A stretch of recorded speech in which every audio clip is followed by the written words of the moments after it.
rather than let them get us down. And we'll see. I don't know if you can hear the rain. It's not a sound effect. This is not a sound effect. Yes, definitely. I can also hear the rain where I am. So. Yeah. Anyway.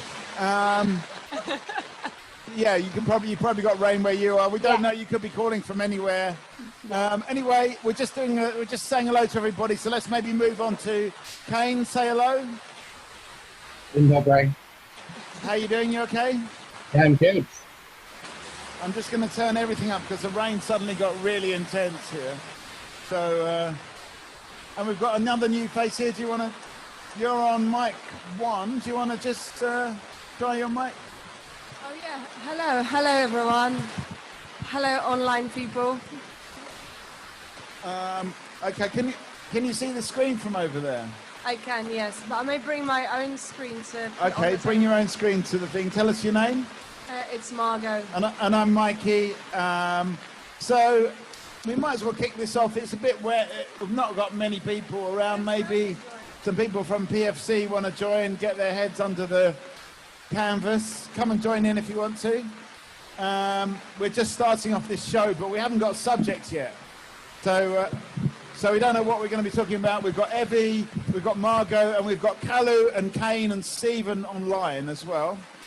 Tell us your name. Hang on, let me get the right mic. Hang on, it's this one. Yep, go on. Omar. That's loud. Welcome. So the way Talkaoke works is it's kind of up to you to come up with a subject. It could be absolutely anything. It's up to you.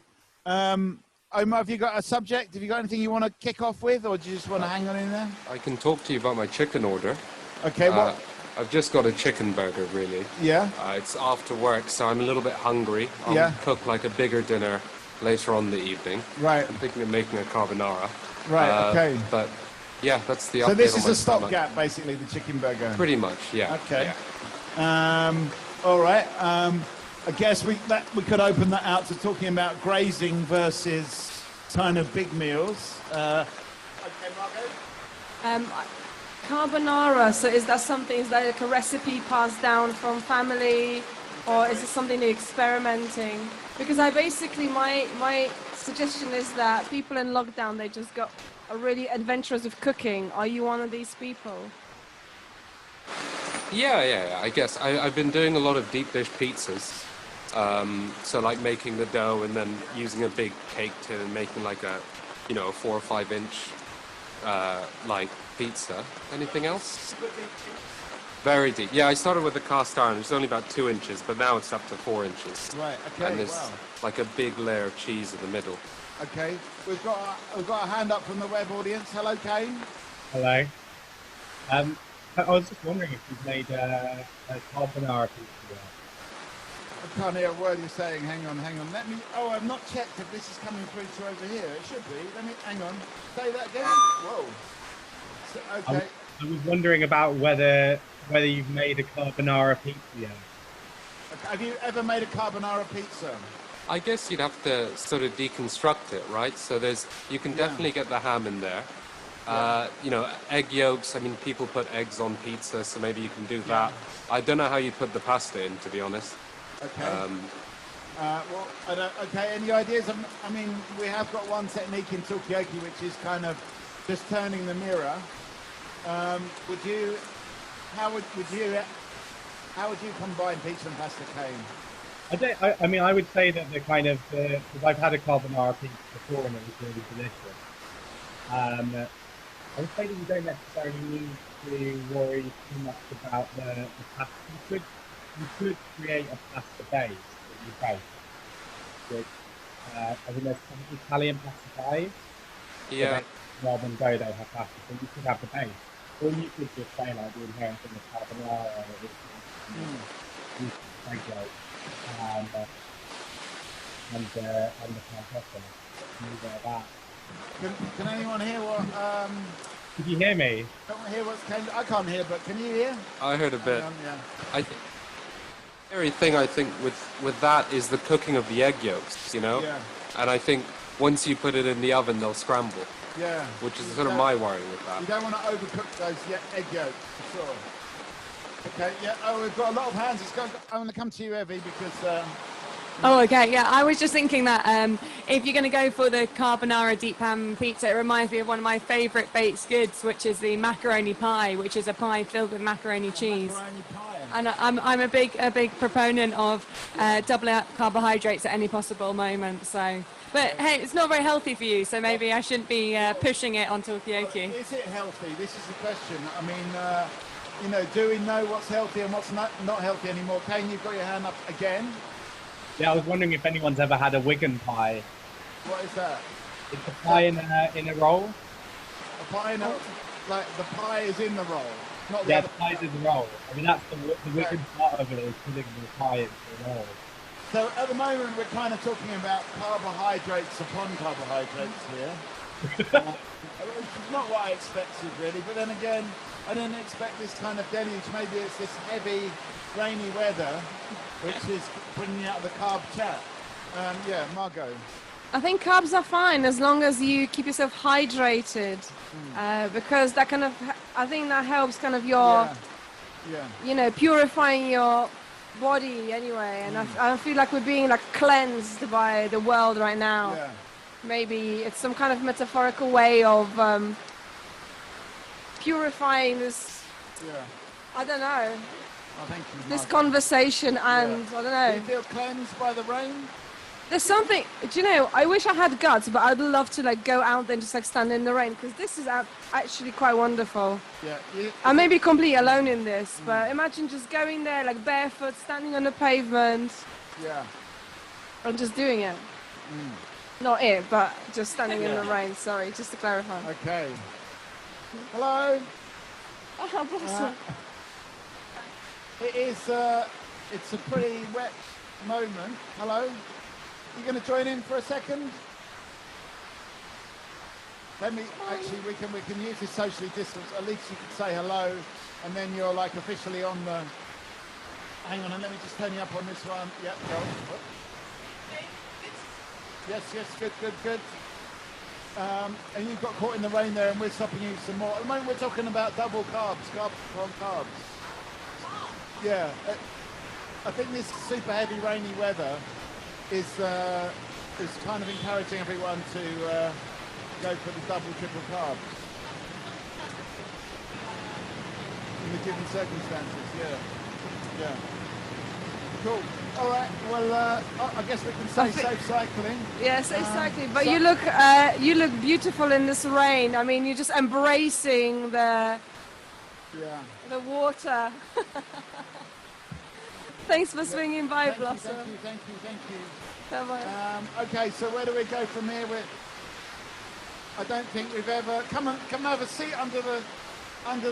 It's nice and warm here.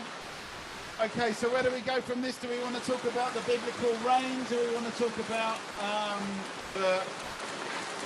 being unhealthy in the rain?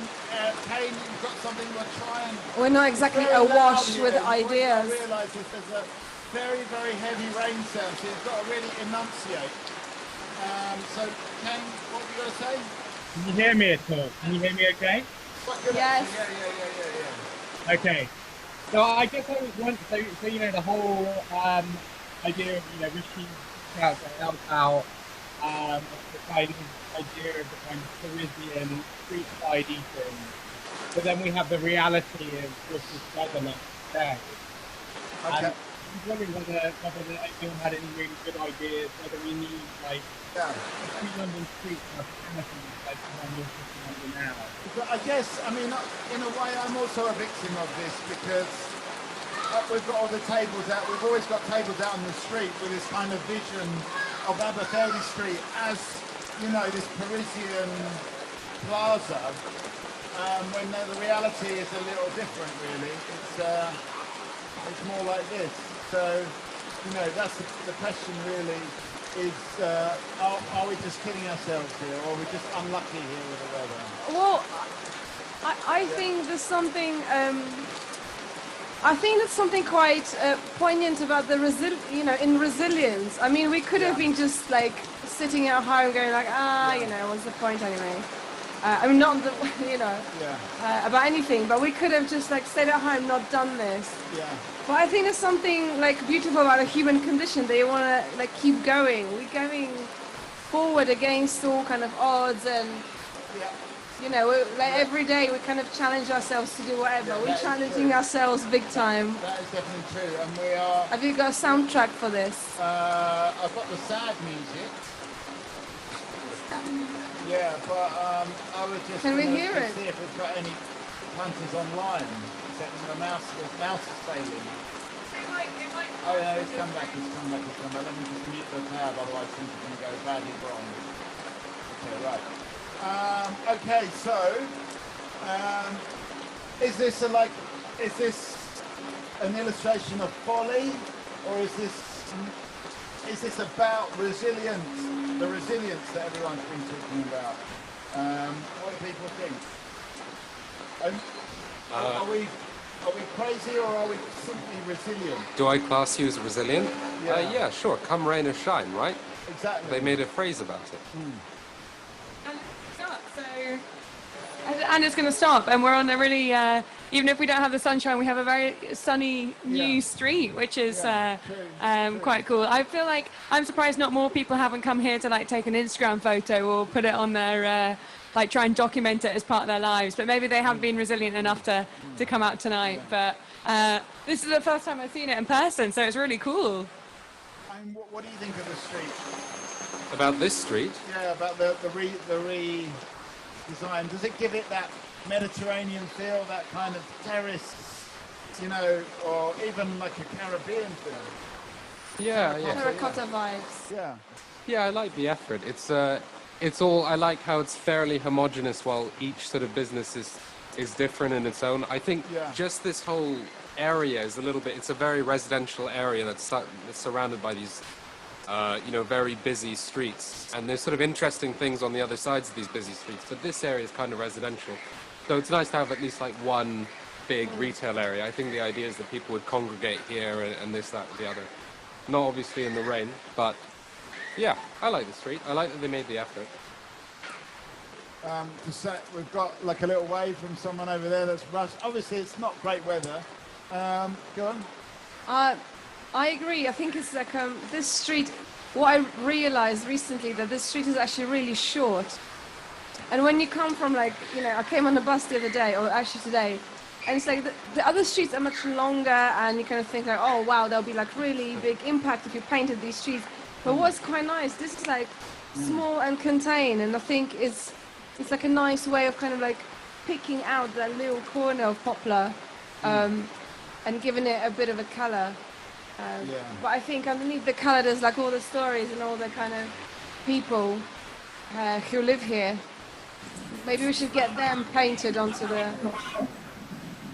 Is that Stephen, Loggy? Yeah. Sorry to be a party pooper on this carb fest, folks, but I'm going back to training. I've got my hummus and dips and crudités.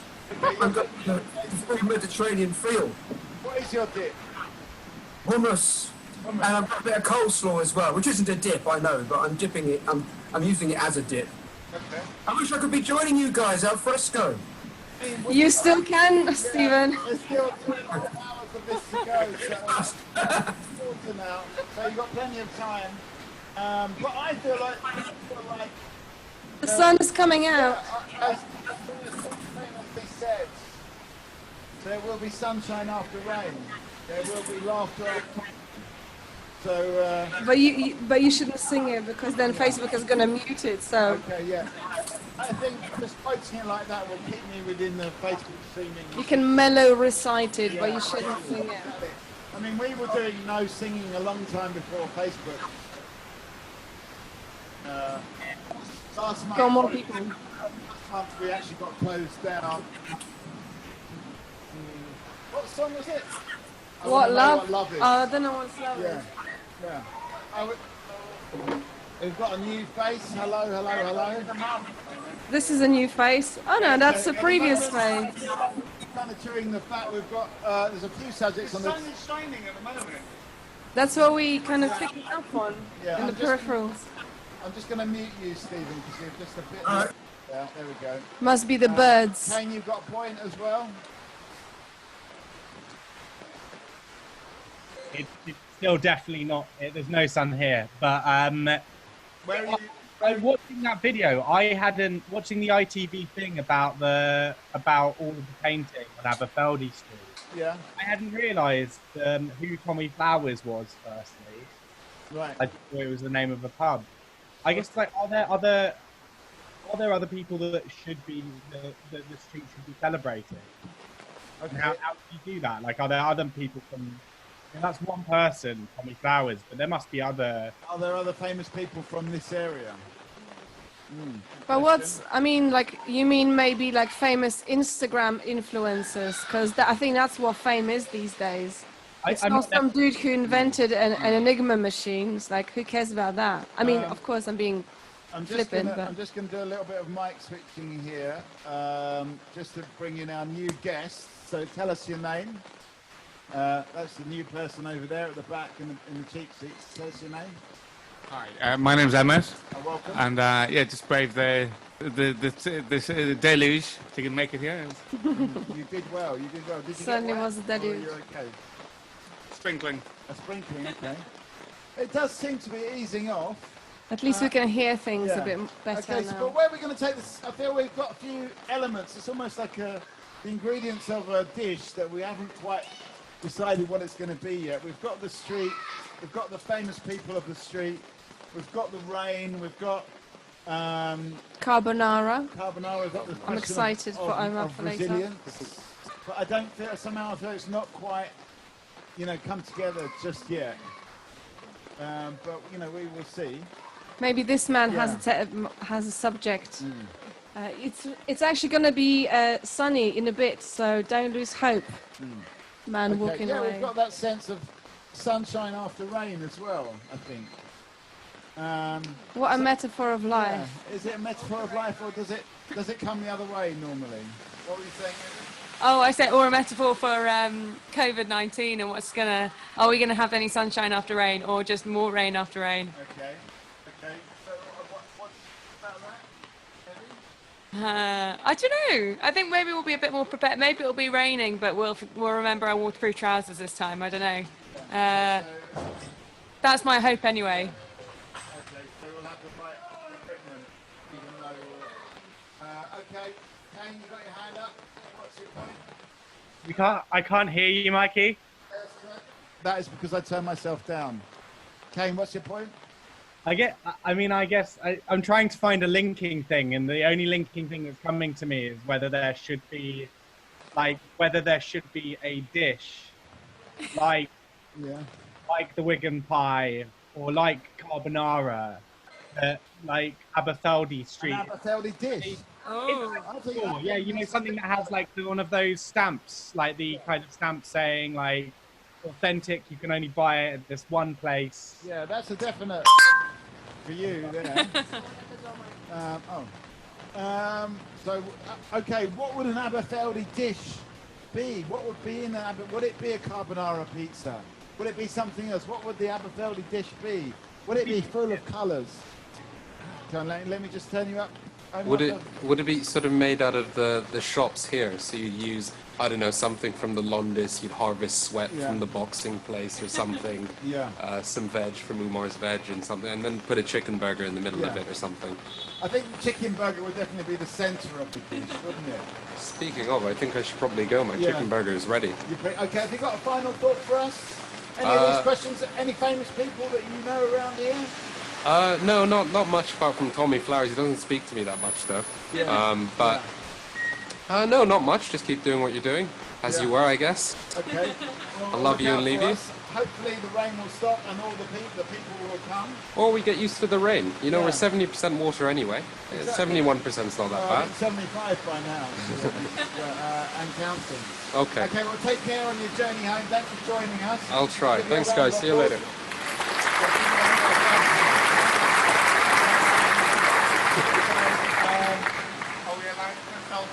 Hang on, Emmett, we need to turn you up, and I can't remember which one you are. Okay, you're number 4, okay, go on. It may seem like cheating, but just looking on Wikipedia, asking about notable residents from Poplar, and it mentions people like Alfred Hitchcock, whose family had a fishmonger's here, Really? and Wow. the Harry Redknapp, obviously most beloved former England manager and Tottenham and places, and Angela Lansbury, the daughter of the previously most left-wing Labour Prime Minister, not the Prime Minister, sorry, Labour leader, George Lansbury. So anyway, probably he was an MP here or something at the time. And of course, the Quoll midwife was set here because the author of that was living here. It's based on their own experiences. Okay, so we could have had at least 4 or 5 pubs opened up on this street, not just the one. Okay, so we've got, I mean, where do we want to go with this? We want to talk about notable people in the area. We want to talk about creating their own dish, like the Cornish pasty of Aberfeldy. Vic, are you coming out? Is everything okay? Good, good. Have you got any views on anything you said so far? Okay, come and talk on the microphone there. Okay, Kane's got his hand up again. We lost Kalu. We only had Kalu for a few seconds. Maybe the carb thing was too heavy for Kalu. But, okay. Margot, you saying something? I'm just saying I like the idea of the Aberfeldy dish, and I wonder if, you know, when people more people pass by, maybe we could ask them. But Omar suggested a bit of sweat from the boxing kind of thing. I mean, I don't know, some kind of... Yeah. That's kind of more Hess and Blumenthal. Yeah. You know. Could you make a dish based on sweat? I would have thought that maybe the boxing gym, that maybe they're not, if we weren't trying to make it a real actual edible dish, you don't want to have like sweat from the boxing gym because that might count as like veering towards cannibalism. But maybe you want some like spinach or something, so like something that's associated with strong people. I mean, I don't know why, spinach's got a lot of iron. I don't know else. Maybe we should ask the boxing people what they eat after training. Peanut butter maybe or something. You could go in and find out. Maybe carbs. Maybe it'll be... It probably is carbs, isn't it? And Kane, come. You've got something to say there. Come in to us. Kane, what... Oh, hang on. Yeah. Say, Kane? I was going to say, I don't think the sweat thing is too unreasonable because you could make a cheese using that. And that, you know, that's been done. There's been notable celebrities that have had cheeses made using their sort of bacteria. There was another thing that I just wanted to say. Is just this question. I know me and Margot have spoken about this before, about whether you should be allowed to, like, what are the rules about Googling stuff and Wikipediaing stuff during a discussion? Whether that's like, you know, back in the day when you were having these sort of like round table pub discussions, and you could get into like really big shouting arguments about something where one person was like, yeah, Hitchcock lived in the area, and the other person was like, no, they definitely didn't. But does it spoil it now that you can kind of look that up on your phone straight away? There's a rule of pub banter. I always have to stop before I say that because my first urge is to say pub banter, which is a different thing probably altogether.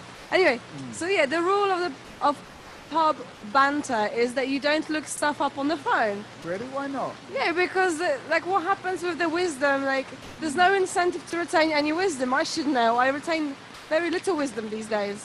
And I think the phone is something to do with it. Should it be a rule you shouldn't look? I'm going to come to Evie and then to you, Emma. Well, no, I think it's maybe it's like an evolution of the pub banter, because before you just had to argue about the facts and then you just had to either just argue your case and then go home and then maybe you'd find it in an encyclopedia or someone would tell you. Whereas now, because you always have the facts, you maybe have to move up the conversation another level. So it's not, you know, did Angela Lansbury and her dad come from Poplar? Was her dad a good Labour leader or not? And those questions aren't necessarily facts, but they are good. I think if you want to discuss them morally instead, maybe. And does that reach the point? Is that where conspiracy theories come from? Because by the point where you can readily access information about everything, you kind of want to find that stuff that isn't accessible in the public domain? maybe pub banter creates conspiracy theories. So, well, unwritten, because it feels a bit bizarre to have written rules of banter where you can say, look, according to the rules on the wall it says. But I know pub quizzes, it's definitely one of the rules. You're not allowed to use your phone, because otherwise it's not testing what you know. I thought this is a different situation, because it's not just Aberfeldy Street, it's also people at home who are presumably looking at using their phones and their computers, because that's how they're accessing the space. So, but definitely, pub banter, pub quizzes, I never look at my phone. I've been given a nickname several times of, like, Google or Wikipedia, because I tend to know most things anyway without looking them up. But Poplar is not my specialist area, I've got to say. Not yet. Whoa. It's definitely brightening up here. I wonder what this That's a matter of opinion rather than a matter of fact. But sometimes opinion can overcome facts. We might have a little leak onto the sound effects board, so if you hear, online audience, if you hear a lot of like sudden random sounds, it's not me going crazy, it's just the fact that we're struggling here to preserve things. Don't worry about it too much, Margot. Let's just keep the chat going, because I feel like we're getting somewhere. Okay, here we go. We've got a towel. I just wanted to, I thought what Kane said was quite interesting about maybe this is why we've got the rise of conspiracy theories, because now that we can, because it's kind of the pushback to having loads of data. Oh, is that a conspiracy theory sound? This is a conspiracy theory. I'm being silenced at the Talkaoke table.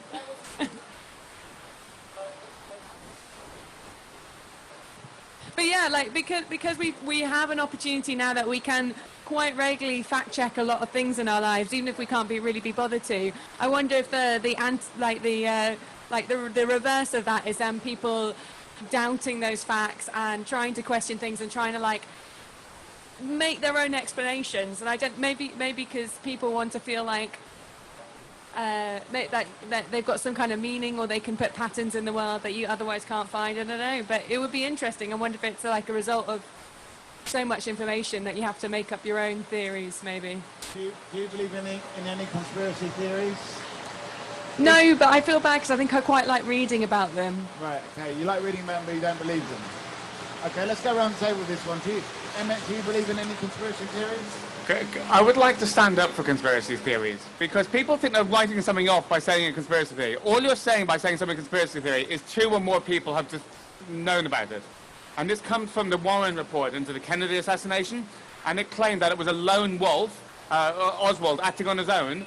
And if you thought that he'd been speaking to Russian intelligence or he'd been speaking to Cuban people, that would make it a conspiracy. You'd be a conspiracy theorist. A conspiracy theorist is basically anyone who doubts the official version of the Warren report. But we know there have been many criminal conspiracies. Every once in a while an investigative journalist brings one to light. Very rarely anyone ever gets prosecuted for it. But criminal conspiracies are not this weird thing that only weirdos ever believe in. They happen all the time. And it's very rare anyone ever gets prosecuted or banged up for them.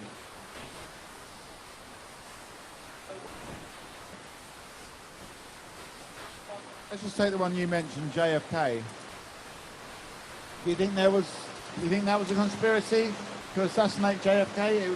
He wasn't acting as a lone wolf. You don't believe the official version of the story? He didn't speak to the media very much afterwards. What he did say is, I'm a patsy. In other words, there were other people involved and he was the one being made to take the fall. He wasn't saying he wasn't part of the conspiracy. He was just saying that he was being made to take the fall for other people. And we definitely know that Jack Ruby assassinated him before he got a chance to tell anything else. So it's very likely that Jack Ruby was part of... He may not have known about the conspiracy that Oswald was part of, but he'd been asked to do it by his mobster mates. And so there was pretty definitely a conspiracy there. This is why the conspiracy theory is such a popular thing, because the original, the Warren report was complete nonsense. You would not want that protecting you from this rain. Okay.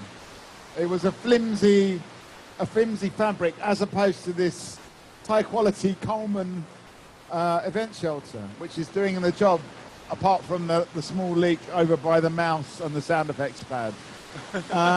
Okay, I'm going to come to you in a second, Margot, but I just feel like I should bring in the web audience here. And I just want to say as well, Facebook people, if you've got anything to say about this, do message us because we are checking the Facebook thing. So,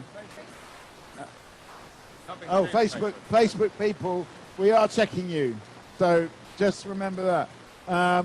Anyway, let me come to Kane, and then we will come to you, Margot, and hopefully this rain will stop. Is it a conspiracy?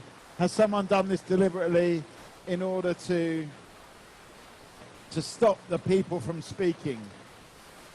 I was thinking, should there be you have a guns amnesty in the UK, whether there should be a kind of conspiracy theory amnesty or conspiracy amnesty, so like a day when... Like a special day when everyone can say their conspiracy theories? No, not... I was thinking more, the people involved in conspiracies who come forward, say their conspiracy, know that there won't be any prosecution. I guess you probably have to have a period of time that was, maybe okay, so, yeah. A bit historical, time past. I kind of unlocking it, by groups. Okay, could there be like an amnesty day when you can declare your conspiracies if you are a conspirator? Margot, you wanted to say something, so let me bring you in. I find it really interesting what Emmett was saying, but I've heard about this conspiracy theory which emerged in the around 50s, and it's about people believing that the Earth is flat.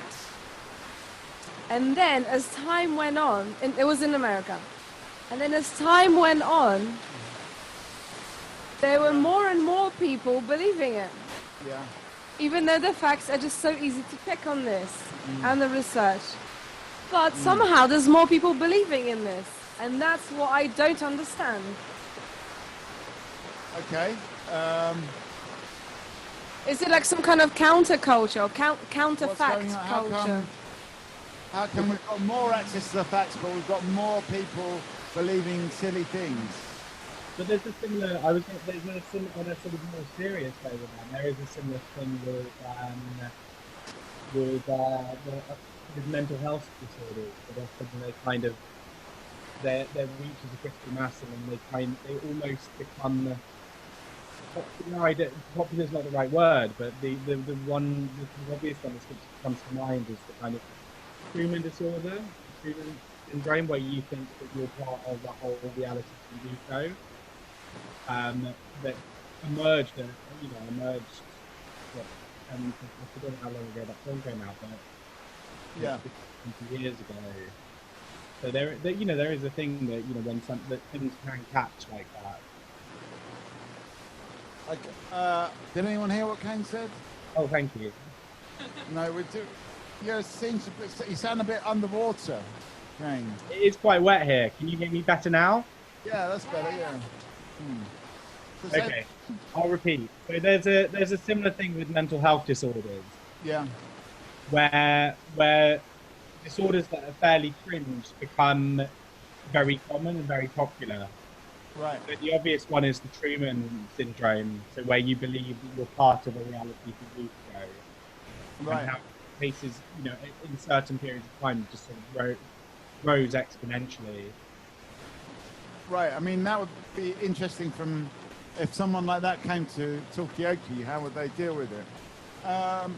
Evie, you wanted to say something? No, I've had first-hand experience of trying to talk to someone who is a flat Earth, or believe that the Earth is flat. And I was at the Science Museum and as an explainer, and then I had someone who was and standing behind next to an object that had gone into space, and they just kept challenging me about the fact that the Earth wasn't flat. And you don't want to be rude, and you don't want to. I just sort of you said, well, I believe it because of this, because I was taught it in school, and there are lots of different ways you can fact check it. But it was actually, it was quite a humbling experience, because I stood there and I thought, well, how do I know it's true? Like, maybe it is a great big conspiracy, and I just had to say, oh, I've just read it, and therefore it's true. And that was quite challenging, because I've just read it. I have multiple sources, but is that enough?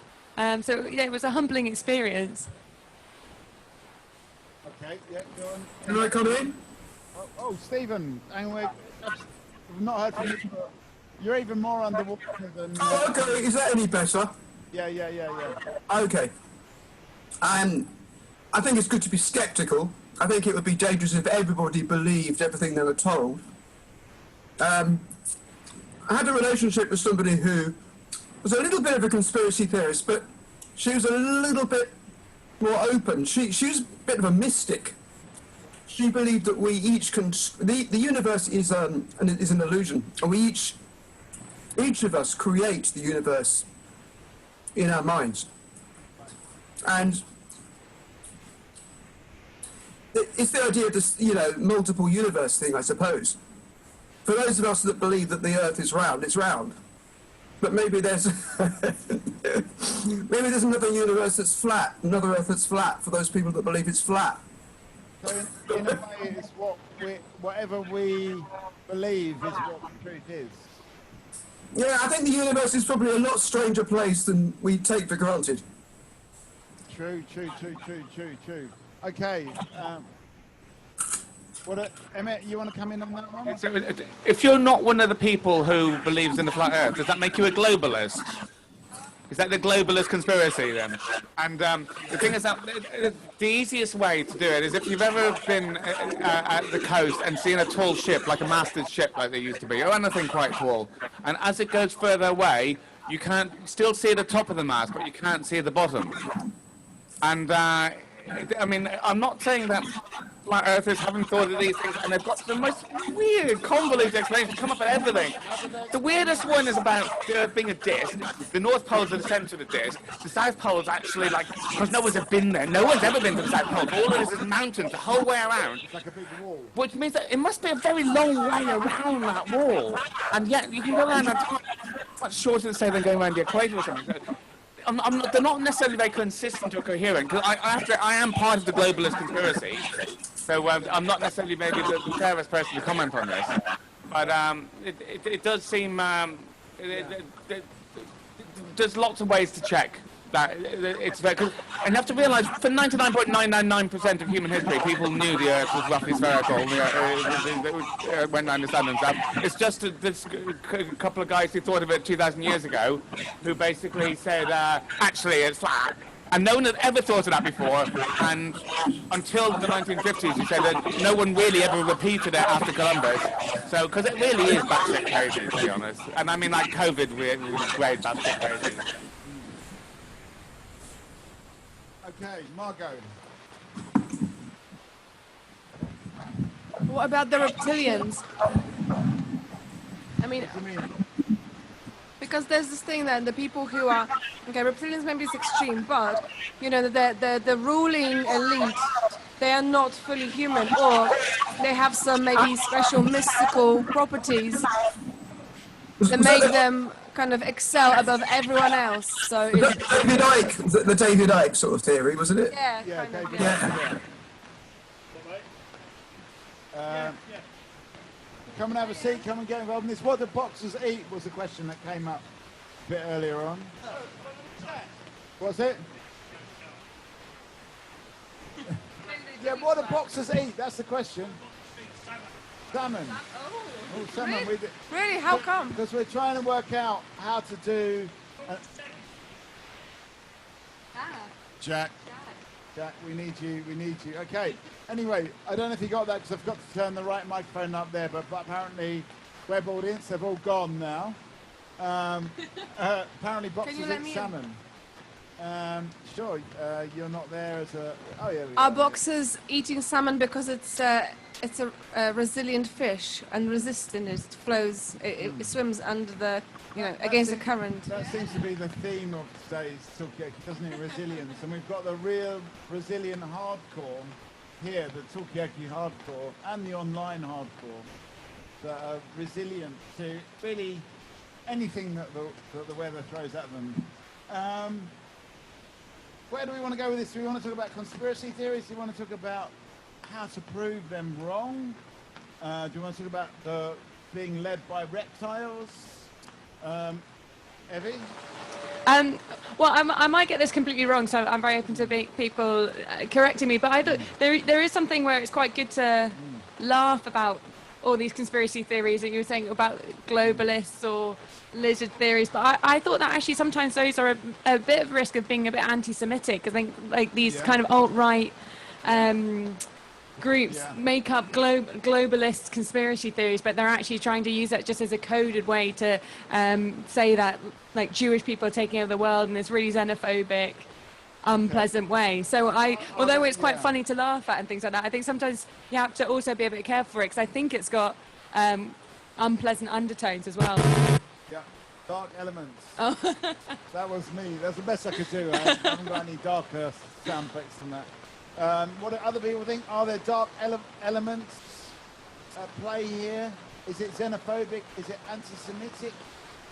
Emmett, have you got a view on this? Well, definitely. I think people often, whenever they use the term globalist, they are normally talking about George Soros and people like that, and it is normally a code for Jewish people, and it is anti-Semitic conspiracy theory. That's why I was trying to make fun of them by suggesting that everyone who doesn't believe in a flat Earth is a globalist, which makes sense, doesn't it? Right. But the thing about the lizard thing, because if the Queen is a lizard, then presumably her son's a lizard. So if Pete's a lizard, why does he need to be a paedophile as well? It just feels so strange, doesn't it? It's like... It's so, because I was wondering about the boxing, just one thing, because you mentioned the boxing a minute ago. You know about Rocky, and he's there hitting the sides of beef and the, or whatever it is, meat, in the meat plant. And that's what you could have. You could have meat that had been tenderized by being punched by boxers, instead of hitting it with a mallet, and you could market it for a fortune, I'm sure. I think that was Kirk, because he went past just now. But anyway, we've got some new faces, so that's quite good, isn't it? We've got some new faces to the table.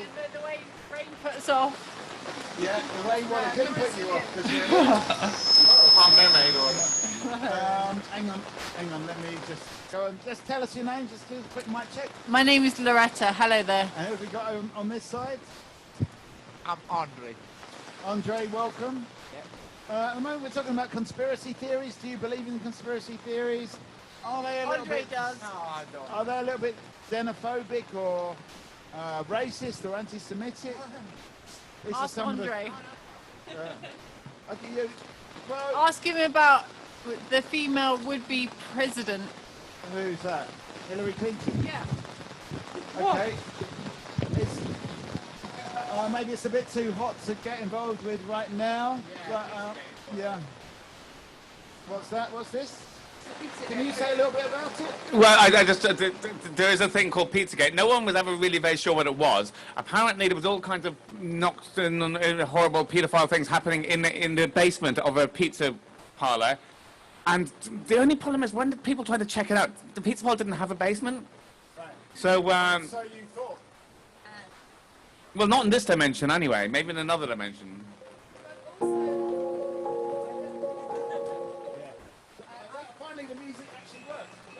That's great to get a little bit wet. Yeah. But interestingly, you know, Prince Andrew's scandal, wasn't there Pizza Express involved in this? So is pizza what makes people go crazy? Okay. And is pizza some kind of fuel for delusion? Because it's so full of carbs. Yeah. We're back to the whole carb thing. Internet chatter would suggest that pizza is code for a young girl, like a prepubescent girl, and there's another phrase that's code for a prepubescent boy. Just might be a hot dog or something, I'm not sure. But they claim it. Well, it means that you can then say order a pizza, and it makes it sound less suspicious than ordering a 9-year-old or something. Right. I mean, where is your head at? Okay. It's on the internet. Okay. We're talking about conspiracy theories. We're talking about ordering pizzas, whatever that means. Shouting something. Everything okay in there, Rick? Because I turned myself down. Just because I was eating. How about now? Is that better? Is that better? Okay. I could turn myself up even more, I suppose. Anyway, we're talking about where are we going to go with this. Thanks, guys, for coming. I want to give everybody a round of applause. Because, the weather has not been great. It really hasn't. But we're still here. We're resilient. We're still doing it. We're still making it happen, keeping it warm, keeping the flow going. The rain hasn't eased off as yet. And thanks also to web guys, web people as well. those ones that actually have logged up. Go on. I feel like people in the car are watching, but I wonder whether they had any ideas about That one or this one? about the Aberfeldy dish, and would it be a pizza? Okay, would the Aberfeldy dish... This is one thing we were talking about before you guys came, where you've got like a Cornish pasty or... Wensleydale cheese. Or what, a Wensleydale cheese. Could Aberfeldy Street have its own dish? And what would it be? The early sort of suggestions said it had to be something with all the human sweats because of the boxes. Have we got a point from the web audience there? No. So yeah, what's that? Something halal. It would have to be halal. Okay. All right. Good point. Vegetarian. Good point for you. Okay. Yep. So things vegetarian that are automatically halal because there's no blood involved anyway. So maybe it's something vegetarian then, like a vegetable Would it be samosa. something vegetarian? We're talking about Aberfeldy dish. What would be the Aberfeldy dish, people on the other side of the street? Maybe you've got some ideas. Maybe you're gonna make that dish tonight. Who knows? For dinner. Okay. Margot, Yeah. Yeah. I don't. Yes. I mean, this is maybe someone can answer this, but if it's vegetarian, is it definitely halal? Because if something's kosher, Okay. it can still be vegetarian and kosher. Like the kosher thing on the kind of more religious. Can something reading be of it, unkosher and blessed by a vegetarian? rabbi, and I didn't know whether it's a similar thing where it has to be blessed by an imam to be halal. I don't know. I don't have the knowledge about it, Kane, but maybe someone else does. What does halal actually mean? Okay. Anyone? Any halal experts in here? Shot?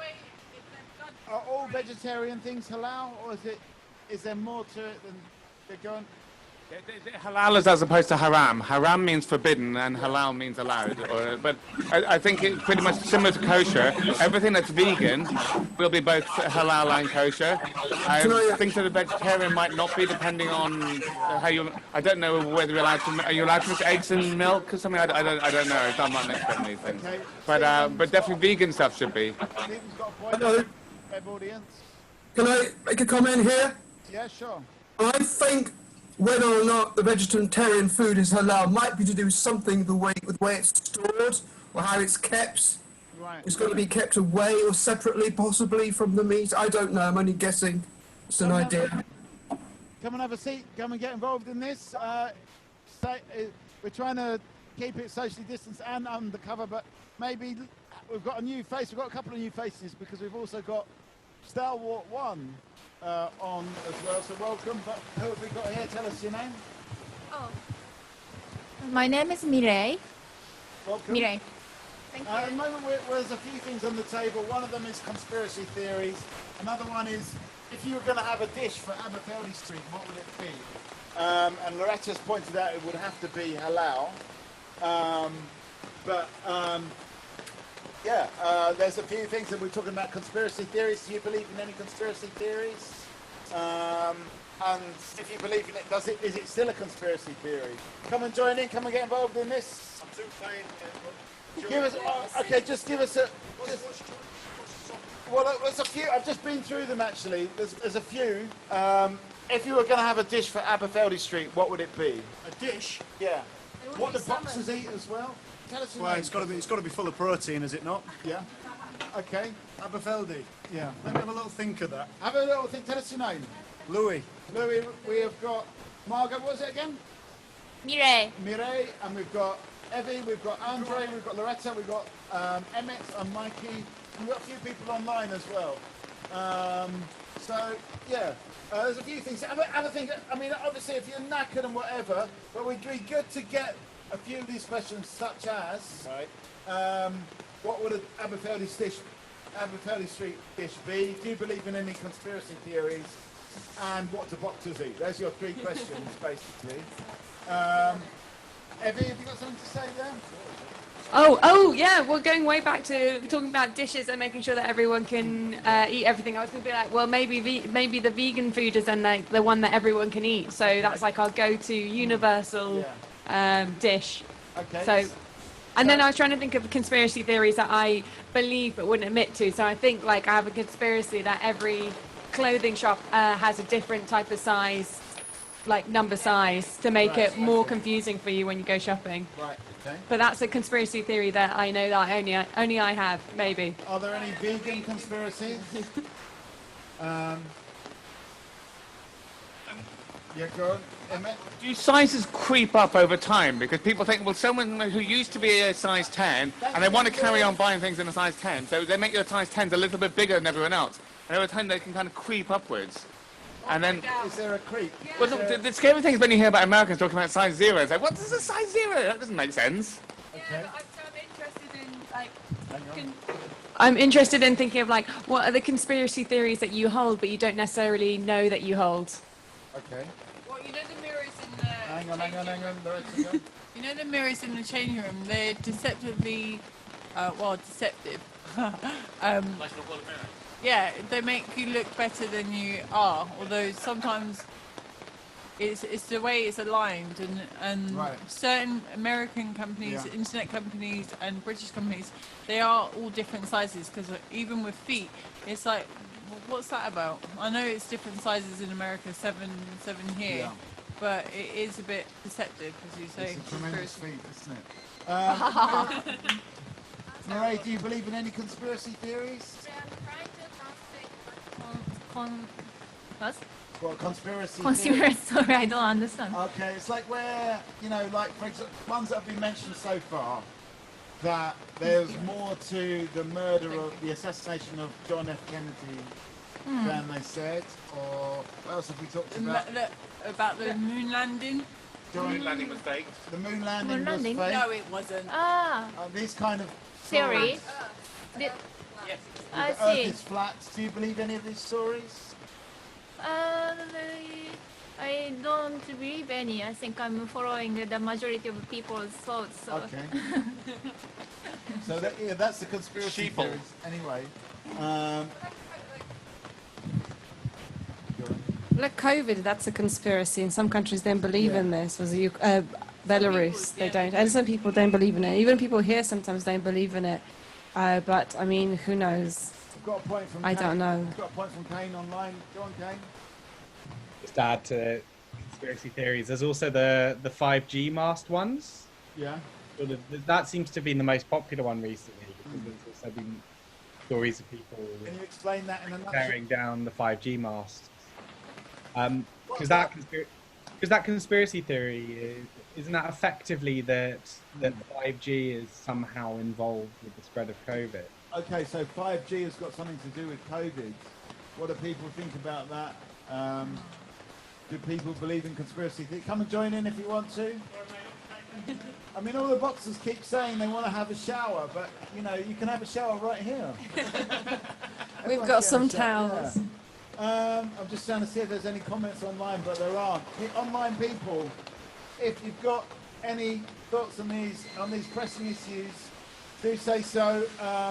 We've got Stalwart 1 as well. I'm not quite sure. Mikey, how about what we discussed before about the anti-malaria? Go on, say again. About the anti-malaria, you said about the ingredient. I thought it was DEET, but that's Yeah. anti-COVID. Okay, the idea, the idea that one particular malaria ingredient can actually cure COVID. Or let's talk about what Trump said, to inject yourself with, what was it? Bleach, yeah. Yeah, okay. Does anyone believe anything that Donald Trump says? No. No, okay. Yeah. Trump also had one about shining ultraviolet light up your bum, I think, wasn't he? And it was, Okay, to reverse the flow. Okay, right, Kane. I was going to just mention it. Sort of, this reminded me. I guess where a conspiracy theory is potentially quite dangerous down the line in the context of COVID-19 is around the anti-vaxxer movement. Right. Because I think there are a lot of people that are sort of anti-vaccination, particularly vaccination for children. I think that's one, on the science side, and again, You're saying that's dangerous. Really. I mean, that's potentially dangerous as well in terms of if there is a point where a vaccine is created. Okay, so what do people think about vaccines, Margot? It's not so much about the vaccines, but I think where I grew up, it was this whole thing of like, well, keep yourself healthy, and then no illness is going to come to you. Just basically eat, balanced diet, eat vegetables. My grandma was, very confident that eating a tomato cured her from everything. She's dead now, but tomato didn't help. No, but for ages, and I think it was something more psychosomatic about it. She kind of made herself convinced that tomato, vitamins, whatever, that helped. And somehow she got over a lot of stuff, and she was fine. And it, like in family, was a bit of a joke. It's like, oh yeah, 'cause she believes in eating tomato. But actually, why not? And maybe there's something. Maybe there is a superfruit or superfood for COVID. I don't know. The power of the mind.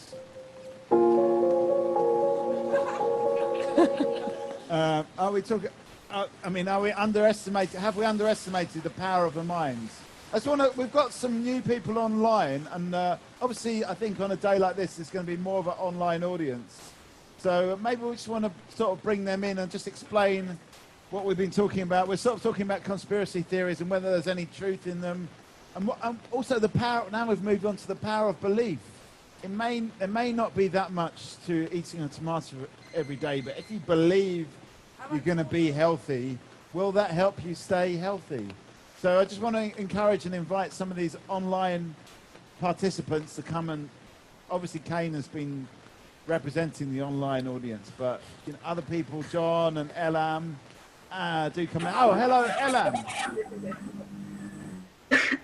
Yeah, so I definitely believe that the mind is very powerful. I mean, I feel like studies have now been done which prove that a poor mental state can have an impact on your overall health.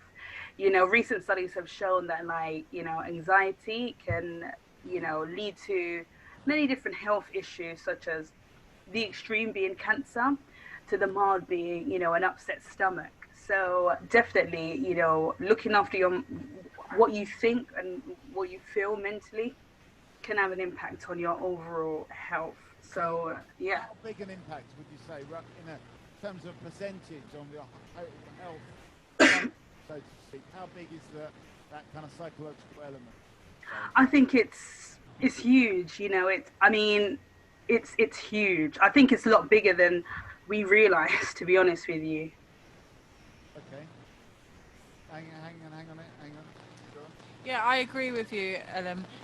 Look at the placebo effect in many studies, and doing psychology, you had to do double-blind studies to try and have the saline treatment to see if it had an active ingredient for the treatment. And a lot of the times, placebo effect really did work when you believe that you're taking an active ingredient. You've actually done a test. You've done a test. There's many tests. There's been a lot of research studies on it. Okay, so the placebo effect is real. It does work. Only up to a point, though. Only up to a point. Okay, and what is that point? I guess is the question. When you stop believing. When you stop believing, is it? Okay. Murray, have you got any views on this? Do you believe in? Do you know what we're saying when we say placebo effect? Effect is the. Is the people know that it might be the fake medicine. So if they have a doubt, maybe the effect is not so strong. But Okay, but so if they strongly believe it's the real medicine. Once the doubt creeps in, then. Yeah, that's what I mean. Yeah. Stop believing. I see. Sorry. No, it's fine. Yeah. Maybe I shouldn't you're talk. right. No, you're right. Okay, some good points here. Is there anyone online with any sort of medical experience or knowledge that might want to join in and say something about how important is the psychology here? Where's the cricket sound effect? No, nobody. I've replaced the crickets with pigeons. It's more urban. Okay. No singing on Talkaoke. Oh, by the way, Murray, you're new to Talkaoke, but there's 2 rules. No fighting, no singing. Oh, really? If you want to fight, go next door to the boxing club. And also no singing. We have to say that. It's complicated. And I know you love singing. Yeah, I do actually love singing. So there you go. What were you going to say, Loretta? Feed the birds. Oh, no. Okay, Emmett, let's bring you in instead.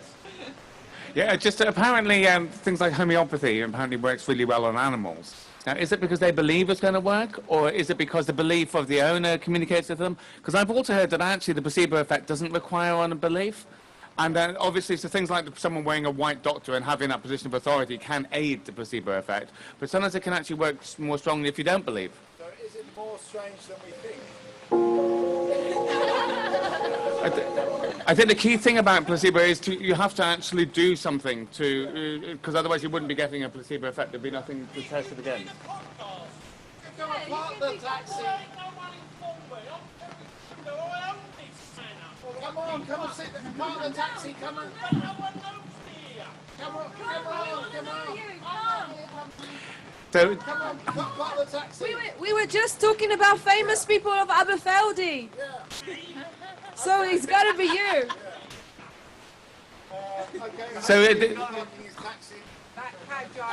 So to get the placebo effect, you have to do something like taking a tablet or speaking to someone or laying on of hands, or there has to be something to get the placebo effect. But other than that, I don't think belief is necessarily important or required. I disagree. Is belief, how important is belief? Is it something else? Can we get some tissue?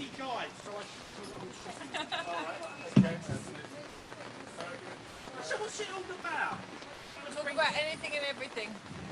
Today we've been talking about a few different things. We've been talking about thanks. If you were going to have an Aberfeldy, we've got an online audience. So well, we have got Kane, we've got Stephen, Margot's actually here. But is there any of them in their 50s if you're born and pre-branded? There's some maybe a bit older. Oh, that'll go. It's a plus, isn't it? Who's this geezer down here? That's John. John Baker is number 53. I remember Time Wells, Potters, Fred's Cav. Do you know the story of Fred's Cav? Egon Ronay said it was better milled there than the Savoy Grill, and everyone flooded down here from the Daily Mirror, and it got featured in the papers. How long have you been here? 2005. Going back to 1970, 19... Oh, I thought that. Anyway, have a seat, come and have a drink if you want one. We've got. No, I don't partake. We used to be the Tommy Flowers, but then we got a lockdown at me that side. Anyway, so we've got a new face here at the table, web audience. We've got a man here. Terry, just say Terry. Terry, we've got Emmett, we've got Loretta, we have got Andre, we've got Evie, we've got Margot, and we've got Lorraine. I'm Mikey, and there's a few subjects on the table. One of them is dish for Aberfeldy Street. If you're going to have a dish for Aberfeldy Street, so it would be like you've got Cornish crust and Wednesday cheese. What would you have for Aberfeldy? That was an early thing. Then we started talking about conspiracy theory. Now we're talking about the placebo effect. And You've gone quiet, Mikey! I'll just turn myself down. Now we're talking about, sorry, online audience. Now we're talking about the placebo effect and does it work? Is it about belief or is it about something else, some other kind of magic? Everyone believes in the placebo effect, but different people are saying it's for different reasons. Any thoughts, Terry? Well, to know that you've got the placebo, you don't know. So, yeah, the belief is, but it's a double bluff, is it not? Yeah. Susie and the Banshees featured a track on their second album, Joined Hands, called Placebo, by the way. And there was a 90s crap band called Placebo, too. Oh, yes. Yes, And what's that? And they toured with The Cure. Yes. Oh. Yes. Boom, boom. And they're from London, but they're from New Cross. No, that was a joke. That was a joke. Yeah. Anyway, where are we going to go with this conversation? Do we want to, while we've got Terry here, do we want to, one of the earlier things... I'll quickly about that, and that was Potters, and that was Cromwell's. And I know Goldfinger, Balfour Towers, you must know that, and James Bond. Yeah. Well, not everyone, I think, knows, actually. Oh, you must know that. He said he'd lived there for a year, but he lasted about 2 months. Really? But look at here, mate. You remember the Gin Palace? No, you won't know that. Go on the computer and type in Ernest Goldfinger, go to images, and you can see him up top of balcony in the flat. You can look down at Black Tunnel and see the old Gin Palace. That used to be an old... deserted gin palace at Blackwood Tunnel there. It all happened in the old wood factory down Leland's Road. That's flats now. See, the thing is, it's been gentrified, isn't it? And I'm not begrudging you gentrifying it, but where's all the locals? They've all gone. Yeah, Okay. I don't agree with them being turfed out. Are they all right? But who? There's Murphy. Do you know Wayne Murphy? He was quite thick chap, but We were. Okay, so, well, where do we want to take? Because earlier on we were talking about, in a way, the forgotten history of this area. Because someone mentioned Tommy Flowers, and early on we were talking about Tommy Flowers. That's the one person that's sort of been a bit revived, but there are other people, and there's so much history in a way that just gets lost. Hang on, yeah, go on.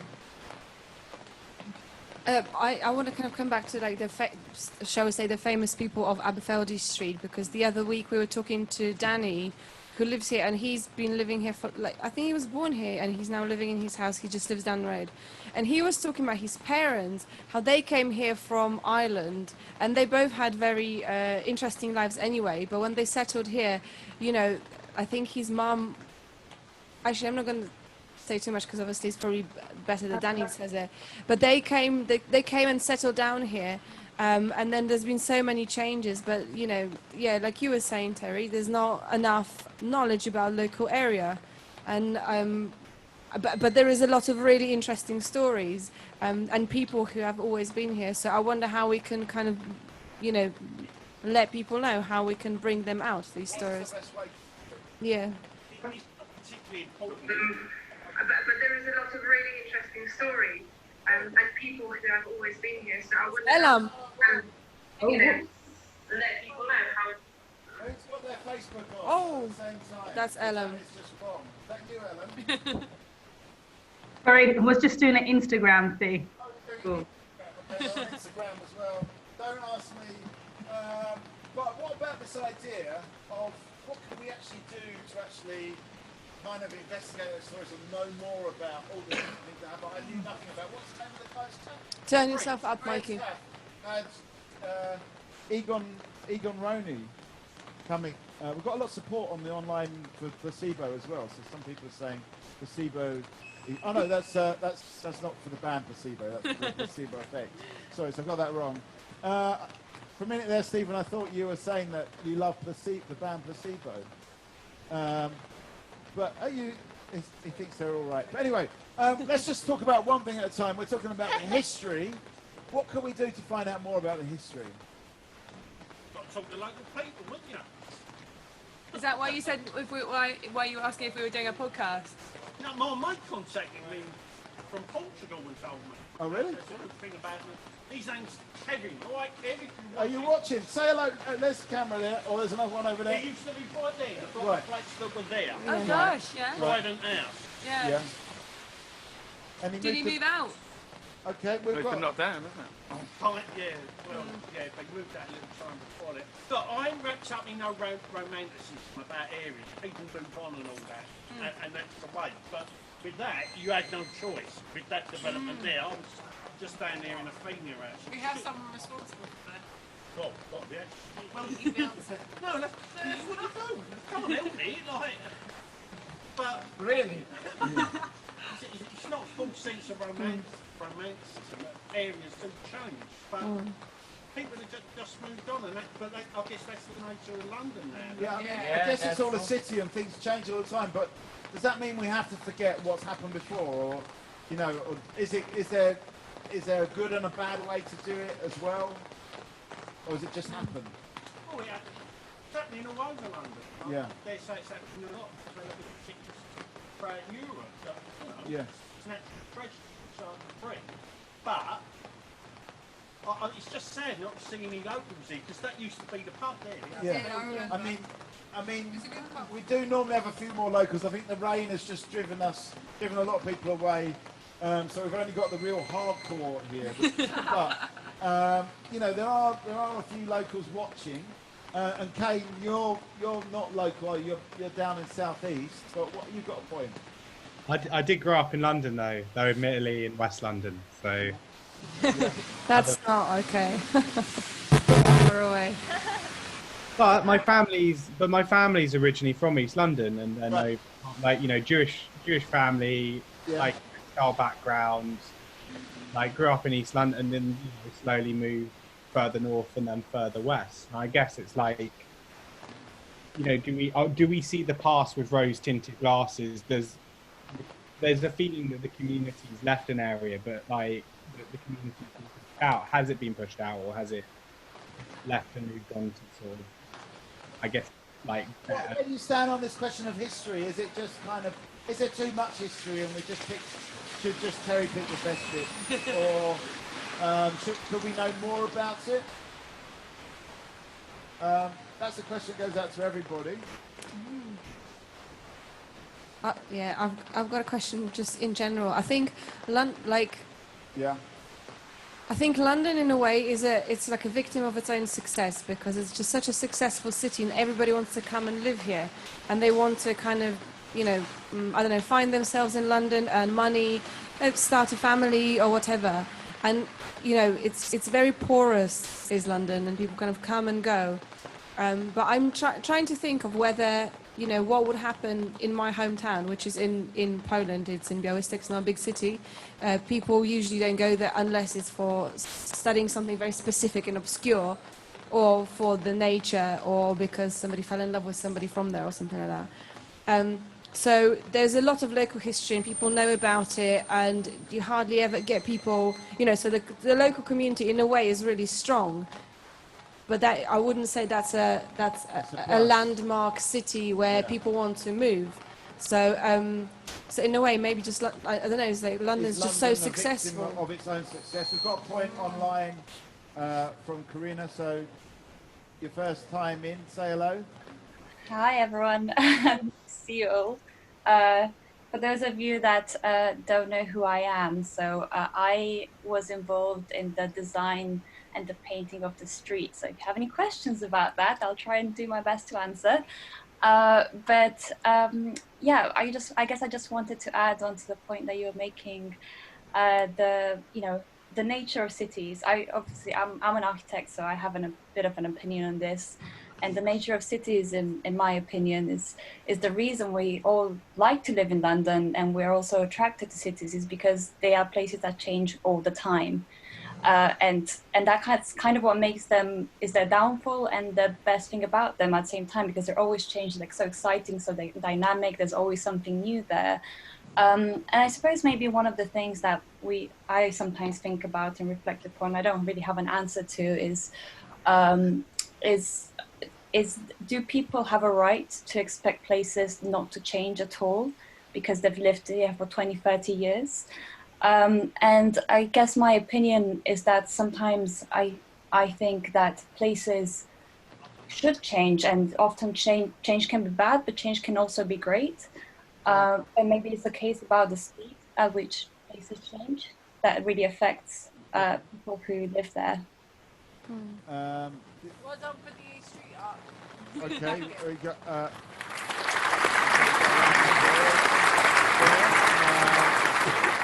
Okay, so where do we want to go with this? Do cities have to change? Is it part of the? Is that just the nature of what cities are like? Go on, Margot. I'm giving you knobs here. I'm not talking about the audience. I'm talking about this. Oh my God, Yeah. terrible. Yeah. Apropos of local history, you know how, I mean, because obviously the cities do change, and we create the history as we go, because we're alive, we live in a specific place and all that kind of stuff. But, you know, we've got this thing as humans, that we build statues to people who done something, whatever, and now there's this whole movement of taking the statues down. And I wonder whether, you know, we can just do a better job at, you know, at commemorating people who, you know, who are of this area. Maybe they're not, you know, generals who led battles, but that's kind of beside the point. Like, because what are we actually, you know, promoting in a way? Because patriotism in itself, which I think some of these statues, they kind of serve the, you know, the whole narrative about patriotism, who are the national heroes and stuff. Then we can have, you know, local heroes, and they can be all sorts of people. Would it still be a statue, or would it be something else? I'm not sure. Okay, let's bring you in, Evie. I do know there's a couple of people waiting online, but I'll bring you in, Evie, and then go on. Oh well, I read something yesterday, actually in a cooking book, but it's a quote, and I can't remember who said it, sadly. But it was patriotism is the food that you had at your childhood table. Oh, so back to the food thing again. Yeah, well, I just thought it was interesting that you said that, and it made me. And I thought it maybe like taps into something which what patriotism or maybe traditionalism is, which is a nostalgia, and kind of takes away maybe that like jingoism or that idea of that. Being patriotic is like being the best or being like warlike or something like that. And I think it was interesting to think about what patriotism is. Close at hand you grew up with, right? But then, yeah, thinking about food as well, it's weird that it comes like full circle. Yeah, because started off this day and just because it's such a rainy day, everyone wanted pizza and carbohydrates, whatever. Ellen, you got a point here. Ellen, talk to me. Hi, yeah, so just in response to Karina, yeah, I thought that was really interesting point about, should areas, we should just accept in a way that areas are going to change, especially places like cities like London. I think the issue that people have with London is that, the change feels very forced. It doesn't feel natural. It just feels like, it's kind of forced, and there is a sense of the local councils putting profit over people. Yeah. So yeah, I think that's where the issue comes in. I think when it's I don't think people who live in an area expect it to remain. So when you say forced, what do you mean by that? Yeah, I mean, for example, I'm sure. Sorry, I have a cough. I'm sure it still happens now where, people were made to move outside of London, so we were splitting up families and stuff like that. I mean, many people would argue that those kind of splits were intentional. Right. And also, yeah, the fact that someone who was born in London, they can't afford to actually live here. I know that, for example, in Hackney, where I live, there's not really any sort of controlled rents and stuff like that. So that's the reason why people can't afford to live where they've grown up and where their family ties are, which I think is very important when it comes to building a community. So, yeah. Okay, so there is change, and everyone accepts there's change, but sometimes that change is not something that people control. The rents go up, decisions get made by councils. So that, in a way, is, I guess, is not the right kind of change. Let me just come to you, Kane. You got your hand up? Yeah, I mean, I completely agree with Ellen. I mean, I think it all, so much of it comes down to housing at the end of the day, and social housing stock. Like, I think overall gentrification can, and there's some really good arguments that gentrification can be really, really positive for an area, but only so far as that gentrification involves the community that is already there. Like, that's the issue, is, yes, some of that community may, as I spoke about my family moving from east to west, will want to move on and move out. But it's really problematic when the community that, wants to stay in an area can't, because I think Elephant and Castle is a good example with a big housing estate there, like where it forces people out. I think cities are vital because, what makes London really exciting is that you do have that mix of communities living side by side, and it is just problematic when they aren't given an opportunity to live together because of factors that feel really driven by government. Okay, so you're saying it's the government that's driving this. Lack of housing. I mean, it comes back to the thing that, like, depending on what your position is on the decision to let people buy their council housing, the fundamental flaw, which is responsibility of Labour and the Conservatives, is just not building enough affordable housing to go in its place. Okay, so it's about affordable housing, it's the government not building that housing. Is that all that it's about in terms of this idea? Because I think Ellen was talking about control. Does anyone else want to chime in on this? Everyone's welcome to join, whether you're online or in the thing. I mean, do we have enough control over the change that's happening? Is there good way to have gentrification, as Kane said, them? Yeah, go on. Let me just turn you up. Hang on. Yeah. Let's talk about this street, for instance, where people who've lived here for generations spoke to me years ago about how they felt being pushed out into a gentrified society that we live in now, and how they've spent bucket loads of money on a street that they're planning to demolish, yet people being turfed out. So what's that about? Okay, so you're saying that it's happening right here on this very street. Okay. Well, get involved if you want to. This is Talkaoke. You've got a point over here. Yeah. I also think it's an interesting thing what is viewed as gentrification, because, for instance, like of course I wasn't born in this country, and since I moved to England, I've never had time or opportunity to make community, because I always had to work, pay my rent, you just don't think, you just like survive, and it was like quite hard to get opportunities, in the areas that I was interested in, which is competitive anyway because it's the arts, but and then finally when I started kind of coming here more often, I kind of found a community here, which I think is just so bizarre. I mean, it's not bizarre, it's probably very natural, but but it is just such a wonderful thing, and I think various people can kind of come and throw something into that community and take out of it and share. And I think certainly for me, being down in Aberfeldy Street and meeting everybody here has finally made me realize that I was not able to build a community because I was too busy surviving all this time. And now I'm kind of slowly arriving in Aberfeldy, and I'm really enjoying them. So it's all the moving around in a way. But I do have a very hipster coat, so that may give people a bad impression. Okay, anyway, let's Terry, were you going to say something, or no? Yeah. Hang on a sec, you're this one. Yeah, go on. The thing about nationalism and patriotism, a lot of, I think, quite people bring that patriotism to me is a love of and country. Yes, a love of country. There's nationalism where it gets a bit dodgy, so I think you should be a bit careful when you bandy words about Bernard Shaw said last record sounds not, but I would argue with him, what do you know?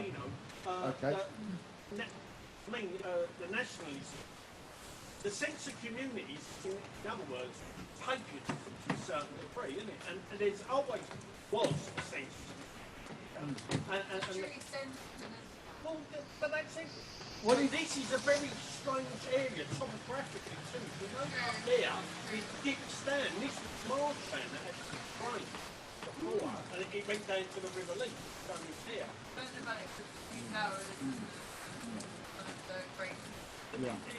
if you come from Queen Street, you come down and here and there. This is low lying land. Of course, Queenie Watts. No. You don't know Queenie Watts? No. No, go on. Queenie Watts, famous actress girl. She was in, you must know Sarah Khan C. No? No.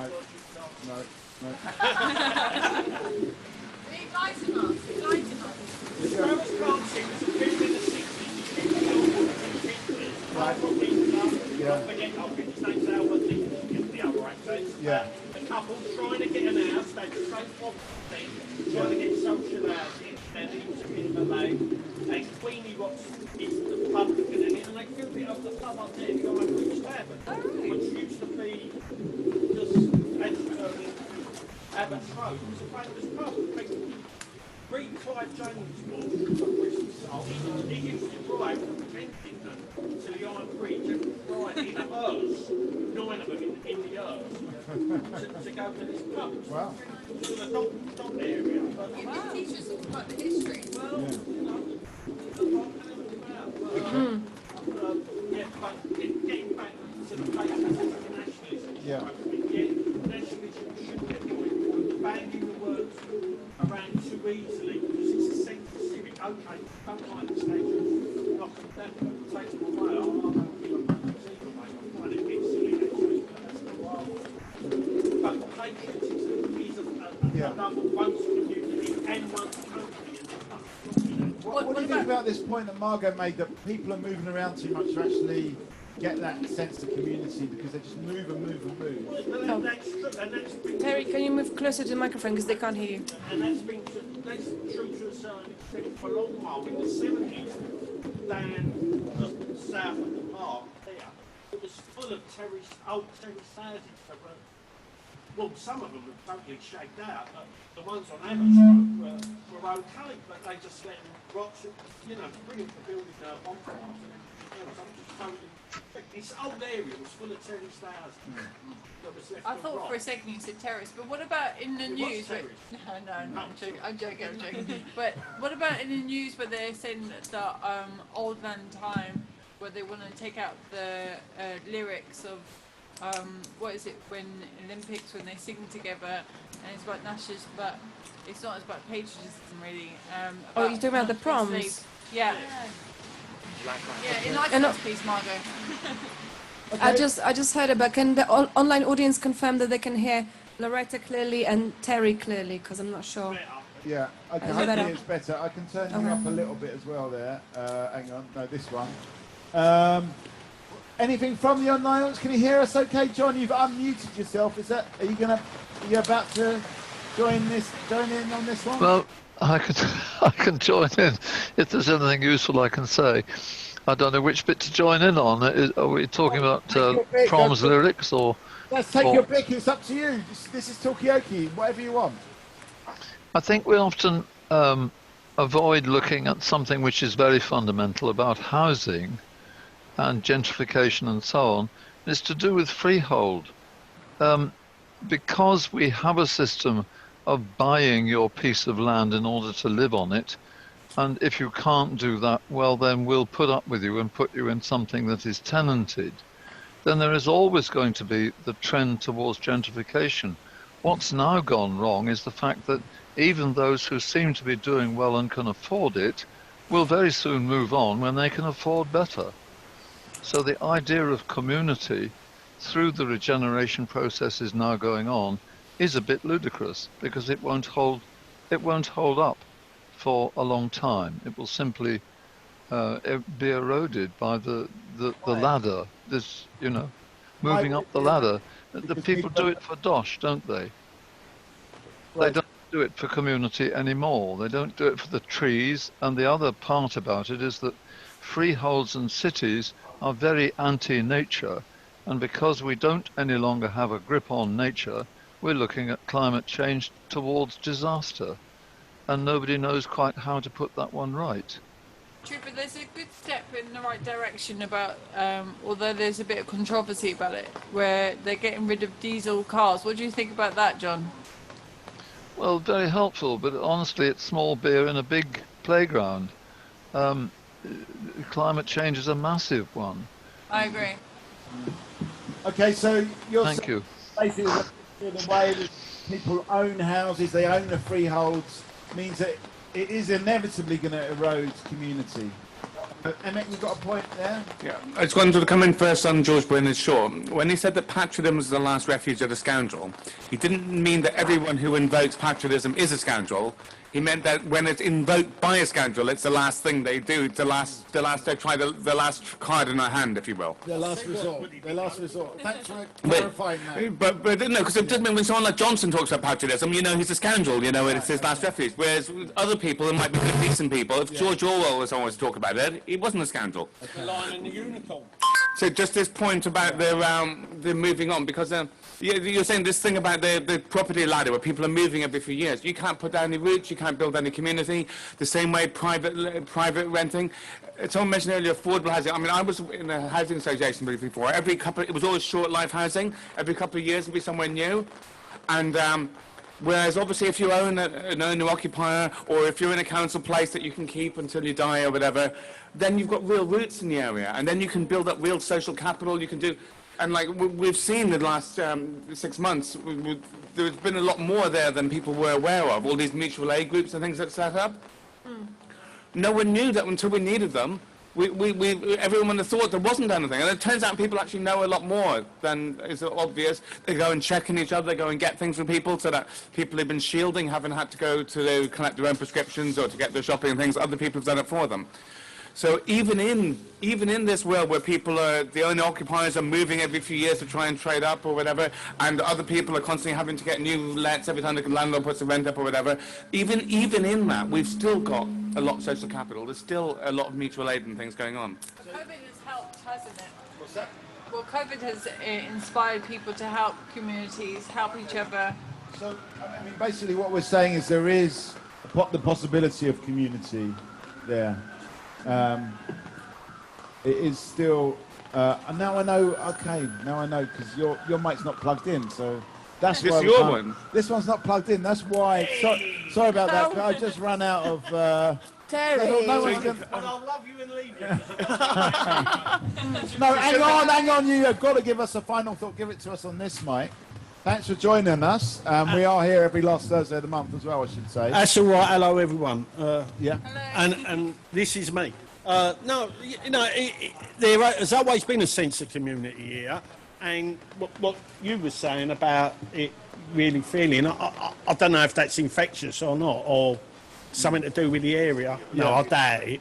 But no, it's nice to see this as someone. Like, I moved away from here a long while ago, and as I was informing this gentleman here, I was told by someone in Portugal that this was going on. Wow. But I thought it was going to be in the flowers, Well, we and I wanted normally to are. see the painting anyway, so I thought I'm going to pop down here, and then I saw you. But We normally are in the flowers, but because of COVID, we've got to be outside, and you know, so there's not enough space, and they don't have the broadband for us to do this. Well, honestly, look up Queenie Watts. I know that's a bit gall-blimey governorish, and there's some other things I know about around here. But honestly, there was a sense of civic pride here that seems to be being lost all over London, and that's because of the way it moves all the time. And no, there ain't going to be any way to gel if people are moving in and out all the time. So that's half of it. A state of flux. State of flux. Thank you, Terry. Safe driving. Margot's just gone to chase Terry down for some reason. I don't know why. Make sure he's on the. Make sure he's on the list. For track and trace, obviously. We have a little list. Not for spamming him later on. Okay, so that's a pretty bleak picture, though. I mean, you're saying, Emmett, that community can still happen, and it does happen, even in these times where everyone's moving around all the time, and you saw it with the mutual aid, you saw it with the response to COVID. What do other people think? Is community that fragile? Ellen, looks like you're coming in on this one. Yeah, I mean, just thinking about what Margot was saying and also what Emmett was saying, you know, Margot's saying that, you know, she's now feeling a sense of community in Aberfeldy. Before she was constantly chasing, you know, you have to survive, you've got to make money, you've got to pay rent. And just thinking about what Emmett, what Emmett was saying about the mutual aids, well, I'm thinking the reason why the mutual aids were successful is because we had time. You know, many people were furloughed. Those who were furloughed could support people who were struggling. You know, there was time to really reach out to your community. And when there was time, people clearly wanted to see what they could do to help people. So hopefully, maybe things will slow down a bit. Things will slow down a bit now, and It's not just about the speed of people moving house, but also the speed of them just rushing around doing stuff all the time. Yeah. Okay, it's a good point. Okay, so where are we going to go with this? I have something to add, if you... Go on then. Well, I definitely think time has something to do with it. The time we've spent building connections in a place, the spare time that we have, a lot of us have really busy jobs and etc. But maybe just to play devil's advocate and put another one in the mix, I sometimes wonder whether, you know, looking at how crisis often brings communities together, and it kind of sort of shrinks when people are sort of doing well generally, and then it kind of increases when there's a crisis, when there's a struggle and people want to help each other. And it's not just COVID, but even like, you know, Beirut, looking at the bomb there recently, things like that. And so, yeah, I guess I wonder whether maybe the potential for community is always there. And do we need a disaster to make it happen, though? Yeah, it's in times of crisis that it really comes out more of the woodwork, and then it sort of shrinks down again and comes out again when we need it. in a way, the other way of seeing it is that it's there, but we're maybe not noticing it as much. A bit latent in the background Yeah, always. it's latent community, yeah. Okay. LM, have you got a point there? You got your hand up again? Yeah, I do have a point, but I suppose it's interesting because the coronavirus was something that affected us all, you know, the world stopping, because there really is always a crisis in London. There's always been different crises, whether it's poverty, you know, there was so much poverty before, you know, what was the virus and everything. You know, there was always people that needed support, but I suppose now maybe the coronavirus, because it affects us all, that's why we feel like we need to do something about it. It's not hidden anymore. You can't. Right. Yeah, it's just not hidden. So maybe that's why people now feel that they have to do something. I don't know. Just point it out there. Okay, if I may get back to you on one thing, was just that, you know, if we think maybe of, COVID is obviously a really big crisis. If we think maybe of something hopefully a little smaller but more local, for example, the fact that the neighbourhood of Aberfeldy is changing a lot. You know, Margot, you mentioned you've come to Aberfeldy and you've experienced a stronger sense of community here. I partly wonder, I don't want to put words in your mouth, correct me if I'm wrong, but I partly wonder whether that's because the place is changing and people are talking to each other a bit more about these changes. Okay, question. Maybe we should ask some of the people that have lived on Aberfeldy. Repeat the question, please. Is the fact that the place is changing actually bringing people together? This sense of change in Aberfeldy Street, are people talking more now? Especially when you're on ITV News. Okay, so being on ITV News helps. Margot, yeah? I think just being based here, I mean, just having a studio here is really what did it. I think I'm quite a chatty person anyway. And if you keep passing the same people over and over in the area, if you're not going to say hi, then I think that's, that, I don't know, you're holding yourself back. I think the natural inclination is for people to do say hi to each other. And there's always this joke, it's like, oh, it's only if you go to Yorkshire or somewhere people say hi, Europe, or whatever they say, to each other, but not in London. But I think it's not correct. If you... But I mean, if you're on the tube every day and you know pass, and even then you keep seeing the same people over time. But if you're kind of one of the ants, one of the cogs in this massive machinery that is the big city, then of course it's harder to come across the same people, the same faces. But here it's really easy sometimes. And I think just being, you know, just doing Talkaoke is just how you talk to people, but just going to a shop and just asking how the person who served you is. I also worked a lot in hospitality, so anyone who doesn't ask how I am as a person who serves them, I think they're a twat. So there's that going on as well. So always ask how the other person is. Just don't assume they need to be served. Don't be a dick. I agree. Marie, have you got a point? Do you live in this area? Do you think do you think it's a friendly area? I don't live here, but I used to work for the near East India data center. And also, I'm part of an artist group, and then we are having a 3 weeks residency program at the Yellow Building next to the pub. Okay. So yeah, so someone told me to check this, so I can anyway. Okay. I mean, what are you doing in the pub? No, not the pub, next to the pub. Number 48. It's initially we were planning an exhibition, but because of COVID, we turned it into a 3 weeks art residency program, and we will have exhibits, workshops, and talks. Right. And performance. Yeah, I'm gonna. Yeah. As a visitor to this area, what do you think of the area? This area is very interesting.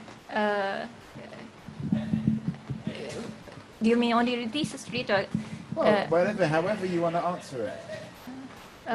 Whatever size you want to take.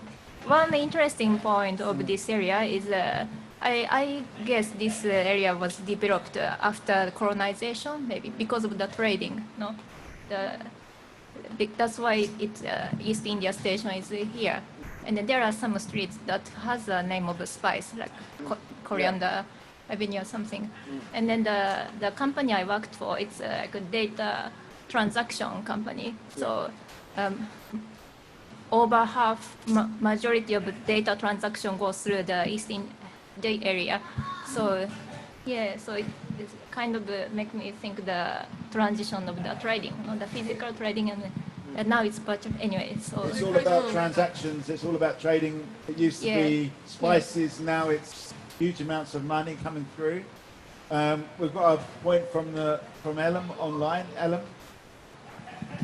Oh, can you hear me? Yeah, I suppose it's interesting the point that the last speaker was saying about, the trading, and it's good that all of these stations are names. The names sort of represent the history. Obviously, there's humans were traded during that whole thing as well. But anyway, that's a point for another time.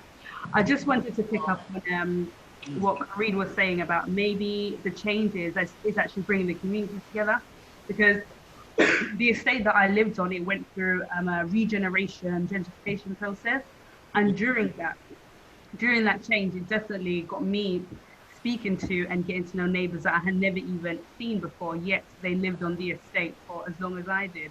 Yeah. So I think, probably all the painting and everything happening on Aberfeldy Street will lead to more people getting to know each other, but hopefully it will remain, because now that the regeneration process is complete, there's less of a community thing. But okay, so that's my final point actually. But final point. Final point. Yeah, that's my final thought. But yes, wishing everyone great conversation. Oh, bye, Ellen. Thank you, Ellen. All right, take care. Yeah. All right, bye-bye.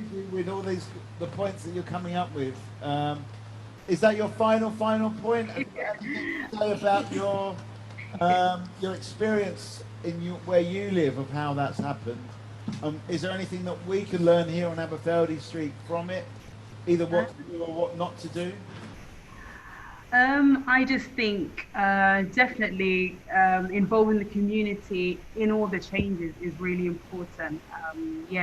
That's why I feel like the initial part of the regeneration process was successful, but we also did have a very strong, there was very strong residents and very vocal residents who were able to negotiate things. So I definitely feel like, it's important for the community to really voice their opinions and negotiate with the housing association or whoever is sort of funding this thing, because, that's what I think. Yeah. Okay, well, that's a great one. Give you a round of applause for that.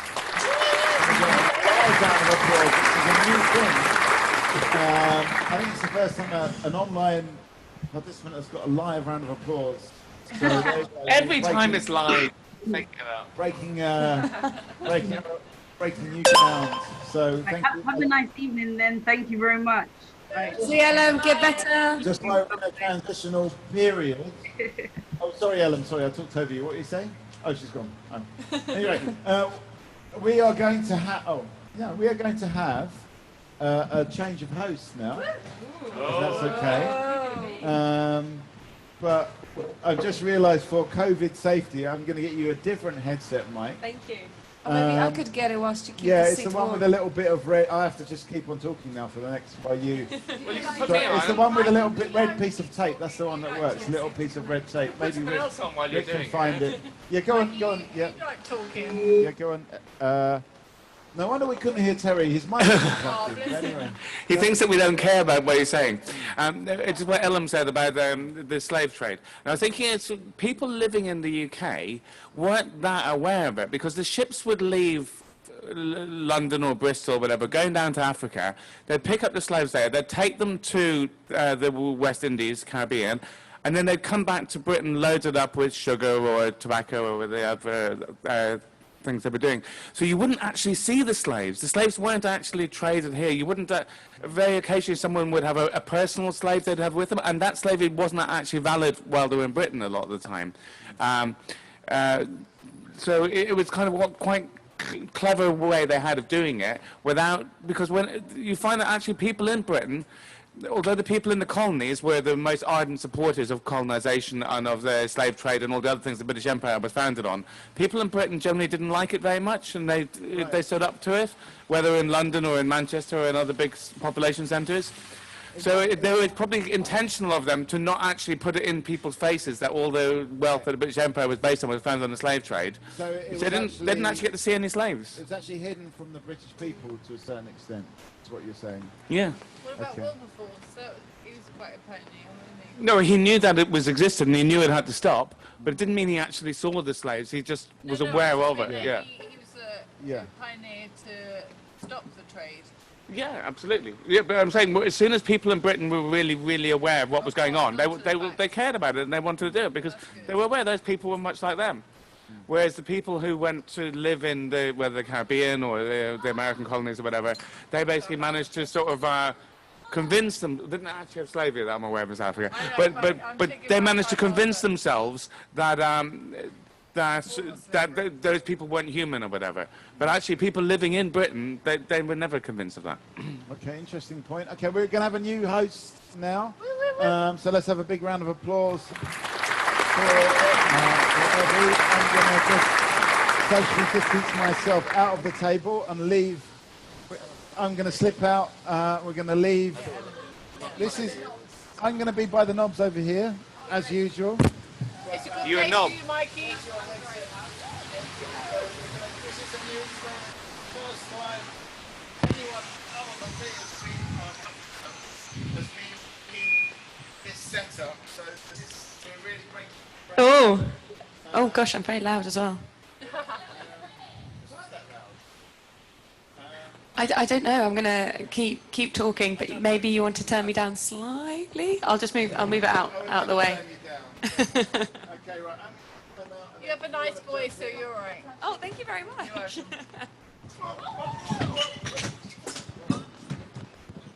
Are you okay? It's hot water. Sorry about that. I'm gonna. Normally I mean, turn down slightly too much now. Can people still hear me?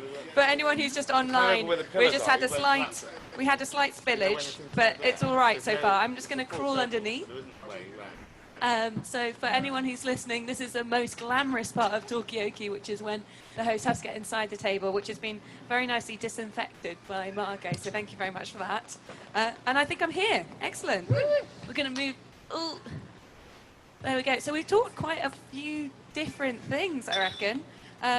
We've been talking about. I was quite interested in talking about patriotism, but I think the most important thing is, as it's Talkaoke, and I am now the host, my opinion does not matter in the slightest, because it's you guys who are important as a pop-up talk show. My general ambience at the moment is quite alcoholic, but not because I'm drinking it, but because everything's been disinfected.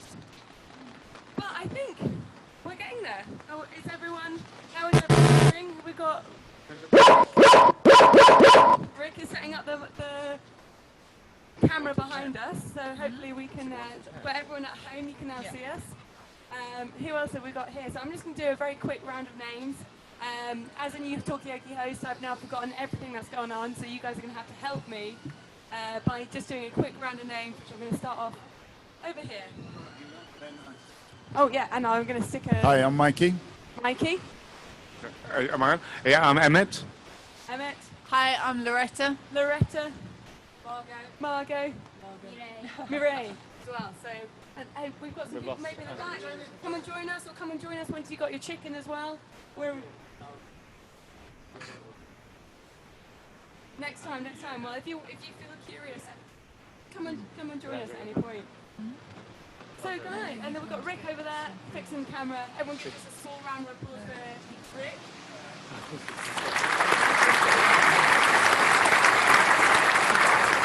Sorry about that, Rick. Now, can everyone hear me okay? If you're on the internet, can you hear me all right? Can you give me a thumbs up? That's good. Oh, brilliant. Okay. Great. So we got a new host, so we maybe want to enliven the conversation with some new topics, or maybe want to keep going with what we were talking about before. So we had patriotism, we had gentrification, we've had the dish of Aberfeldy Street. So what is the dish that we think this community, our community, is represented by? Where do we want to go from here, guys? We've got someone online potentially. I hear there's six. Yeah. Is that John? I've got a point. If not yet, we'll go for Mikey first. Well, I just want to talk about I don't want to get too kind of dark and deep, but I do feel that we do sort of skirt over our history in this country. And now I'm on the outside, I'm entitled to an opinion. And my opinion is that, it's not like, I don't think that, it's about, well, in a way we can change the world a lot, but I think the main thing is just knowing the history of colonization, and that includes slavery is one part of a much bigger colonial history that people don't really talk about. And so we don't think about our history enough, we don't talk about it enough. Have we got any thoughts over in the rest of the table or maybe online about how we deal with our history? Do we address it enough? Do we sort of ignore it? Got any? Emmett over here. Yeah, should we have a year zero like Pol Pot in Cambodia and basically tear down all the statues and basically say, let's start from scratch, that was all junk, scrap it all and let's start again? How about that? How would that go? Awful. Okay. So we've got an awful over here from Loretta. Margot, do you agree? Well, I'm not agreeing with Pol Pot, but I think maybe not, and maybe I'm disagreeing with you. I'm just coming to realization. I don't know. But just kind of year zero, where we kind of review all the things that people can use for, for propping up any kind of right-wing views or too left-wing views or some kind of globalists of flat earthian views, and just kind of have a debate about it. And sure, it's going to be lengthy, but I think it's a debate worth having. And then get people maybe decide on stuff, and maybe actually couple it with, okay, enter this conversation, enter this debate, but do your reading, do your Google checks. There's going to be no pub banter, don't check your facts kind of rule implied. Just come and join this conversation, and yeah, let's do it in year zero. So, Mark, the history's written by the winners. Okay, history's written by the winners. Yeah. So we've got Margot Coaching. who wants to have maybe an open debate. We've got Loretta saying that, well, is that really very fair because history is written by the winners? I think we're going to go for Mikey, and then Kane has got his hand up as well. So we'll move Mikey and then Kane.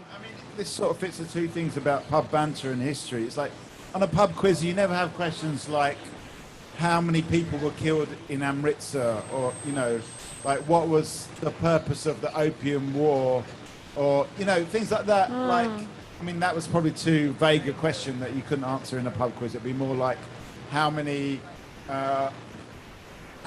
Chinese cities did the British take over? The questions are always about what is seen as a positive side of British history, and we never have questions like, on a pub quiz, like, how many slaves did George Washington have, or something like that. Do you think maybe even in pop culture we need to start trying to bring in some of our worst aspects of history or history that we're not proud of to make it more part of our lives? I think especially in just imagine on Who Wants to Be a Millionaire, if the last question was like, was something about the real truths of, I don't know, like what state in Australia developed the policy of apartheid before it was developed in South Africa? And something like that. Yeah. Okay, I'm going to jump in for Kane first, and then we'll go over to Margot, because you had some thoughts maybe on this, maybe a little bit about what we were saying earlier about a year's debate on our history. Hey, you're a little bit low on the volume, just firstly, but I did have. Can I hear you better now? Who's low? Evie. Evie, that's me. Keep letting us know these things. It's a teething ground. I guess I get as a sort of counter to this kind of year zero tear all the monuments down. I guess it's just how, because I was reading an article today about Michael Rakowitz, who's an Iraqi diaspora artist who has been. He did the Trafalgar Square podium, so where he made out of, I think it was date tins. He created a sculpture that was destroyed by ISIS in Iraq, and I guess it's how do you how do you bring the layers of history into a city? Like, isn't it a case of rather than tearing things down, it's how you complicate the narratives that are there already, how you pour more in terms of the layers, the other histories that are not really spoken about? Yeah, I've got a response on this. We've got maybe the. I'm just sorry, I'm going to interrupt you there, Kane, as well, because we've got maybe some of the boxing guys want to join us for a little quick. For a quick chit chat. Just a little quick chat. Leave us with a topic to discuss on the table. Come on.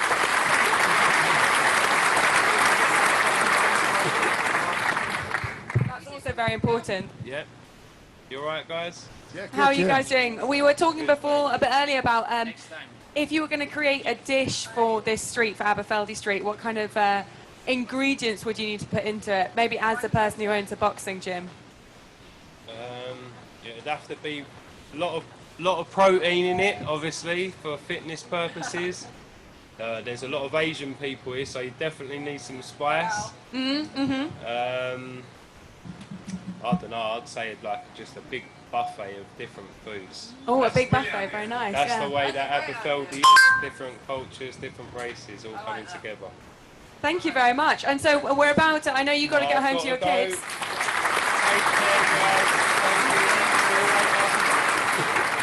Fantastic, thank you very much, guys. So mixed, probably a lot of protein, a little bit of spice, all in all quite tasty. We might potentially need a final thought from Mireille over here, is that right?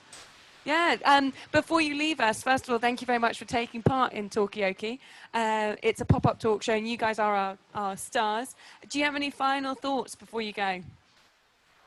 For dishes or? It can be anything. It can be a dish. It can be just like a thought about what we've talked about tonight. It can be a new topic for us to talk about after you leave. Yeah. I think the way you do is very interesting. So the half virtual people and the half physical communication, and it can be, I don't know, future basic form of communication. I feel after Corona. Oh, that's very good. So thank you very much. So you like the hybrid approach, and then maybe this is a new way to go in entertainment and debate. Entertainment, I don't know. Yeah, maybe concert.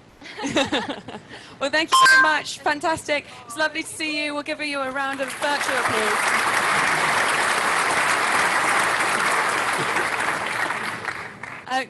So I did slightly interrupt Kane. Emma, I think maybe had a... Kane, did you want to finish off your thought before I say goodbye? To Mireille, even, not to you.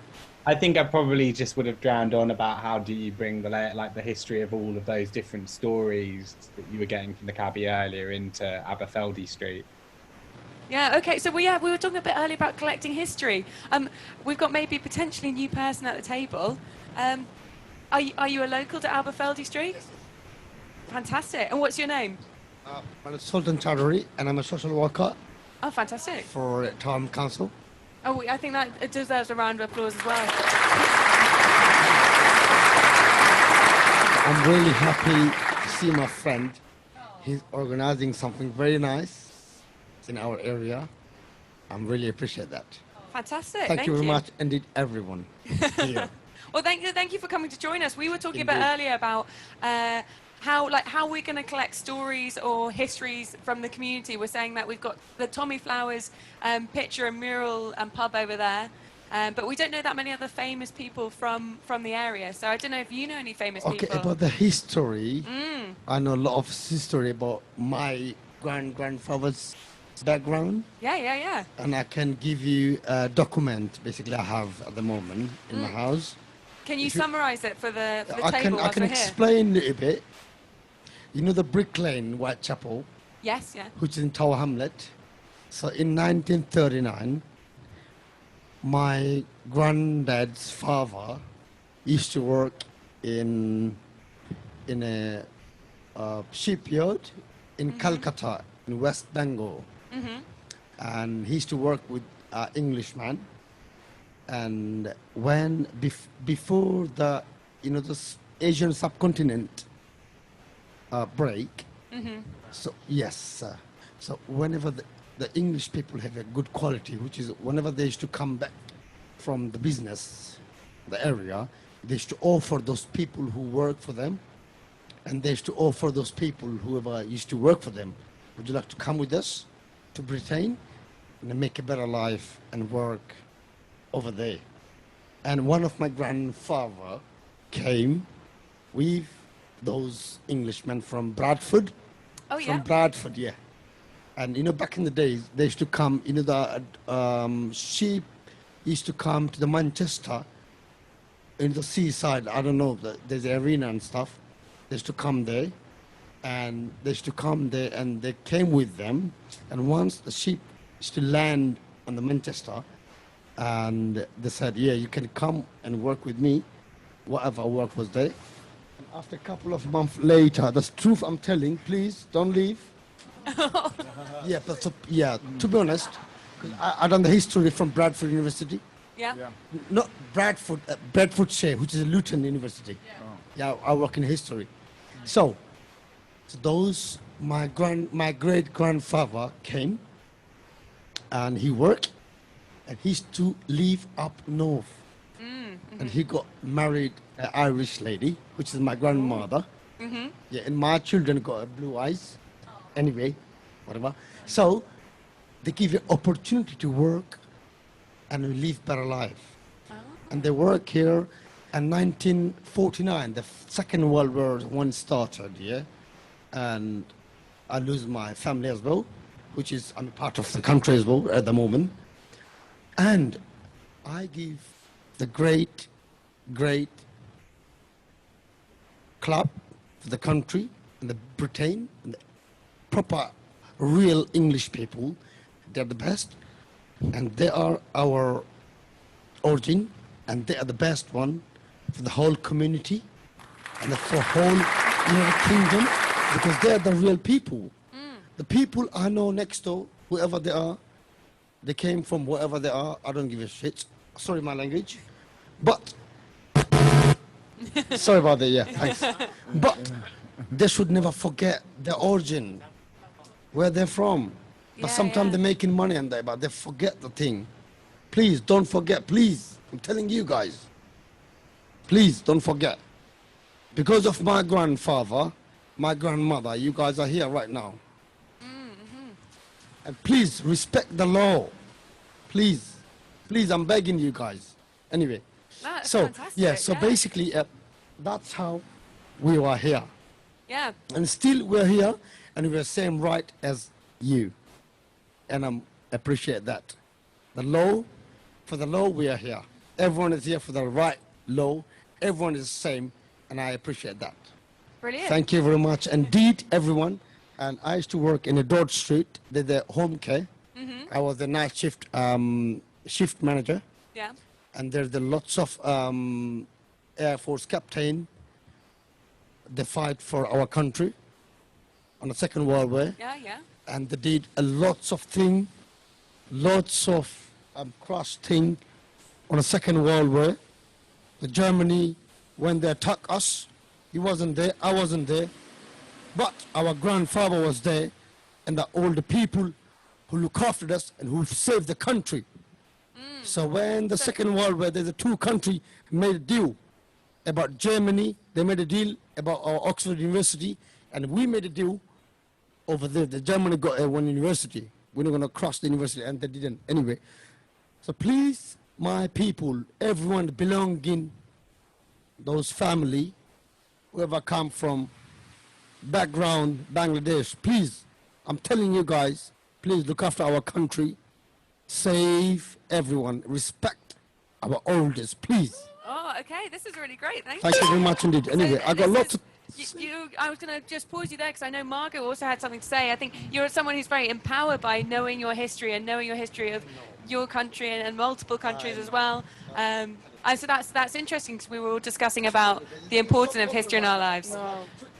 I think I'm going to get Margot just to respond because she was keen to respond to something you said. So we're going to go to Margot next. I think that's really good. Because, you know, in a There's no, like... No, no, there's no bullshit. But also, I think I'm 28 years old at the moment, but our next generation, my youngest people, those who showing off, they're big gangsters, whatever they are, but they don't know their real story. You know, our grandfather, they used to live in a Brick Lane. You know, Alta Valley Park in Brick Lane, opposite Brick Lane, Osborne Street Road, is a park. One of, from my granddad area, the man is Alta Valley. He died there when he was 17. He used to go work in Central. He was a tailor. He used to make suit every day. And you know what? He died over some of, I would say, there was unconscious, there was drunk, and they just, because of his different colors, that's why they break the bottle and they stab with the bottle, and he died on the spot, and he's a 17 years old man.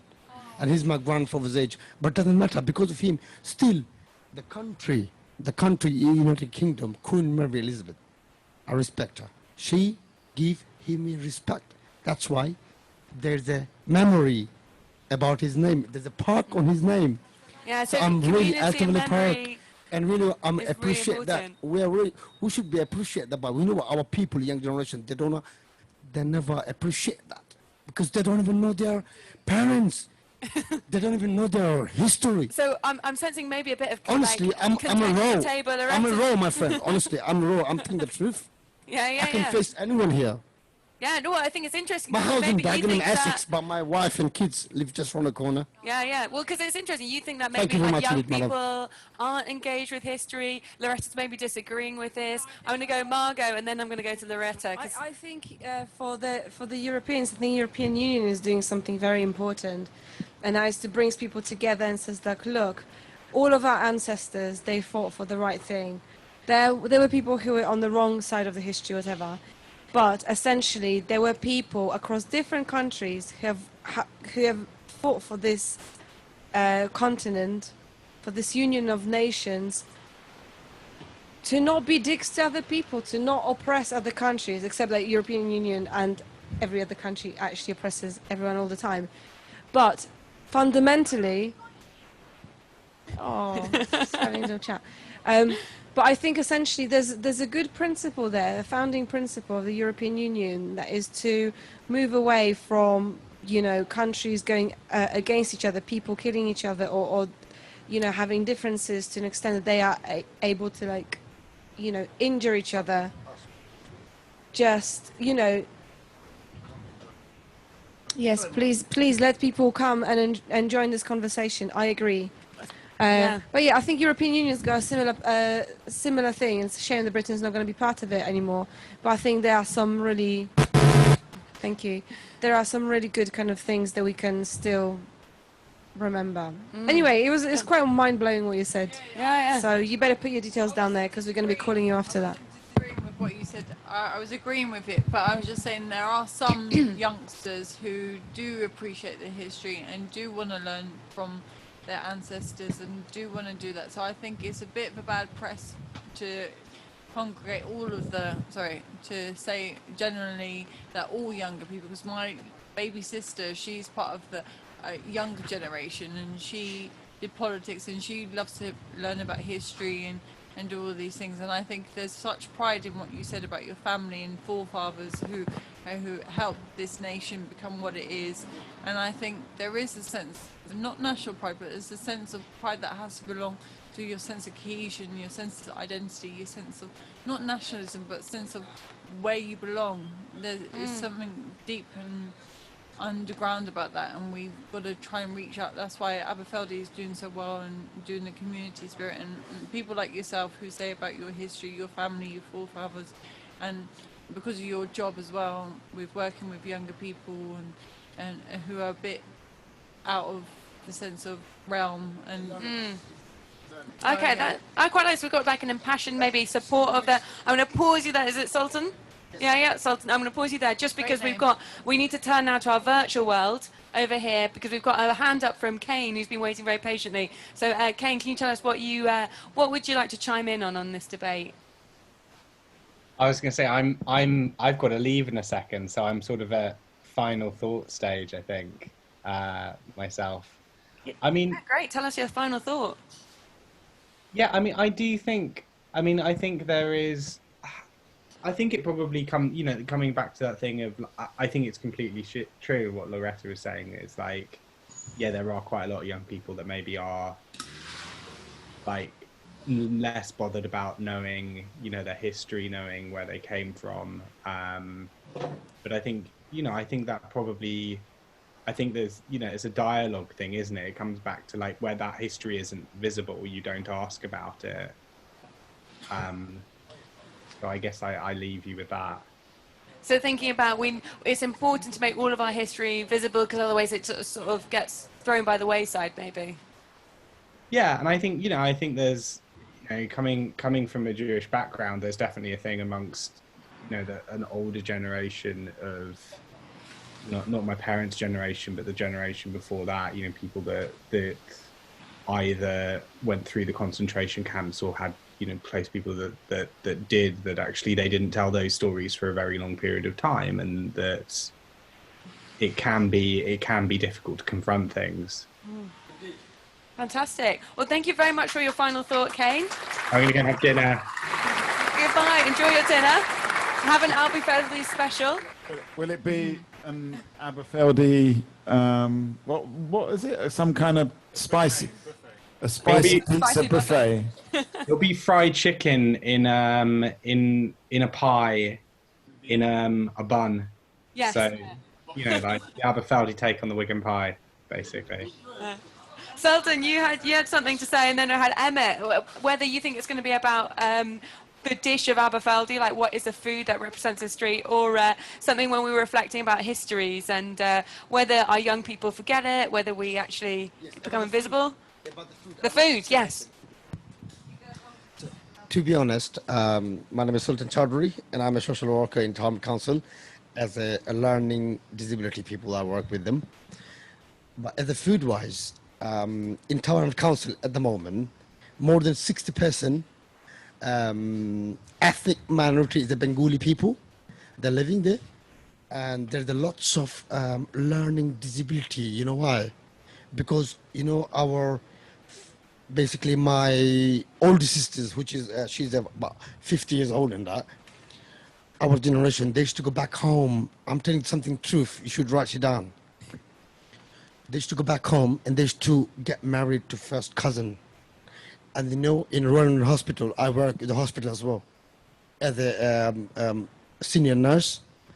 So, but main problem is, because we used to get married to first cousin back in the days, in my older sister's time.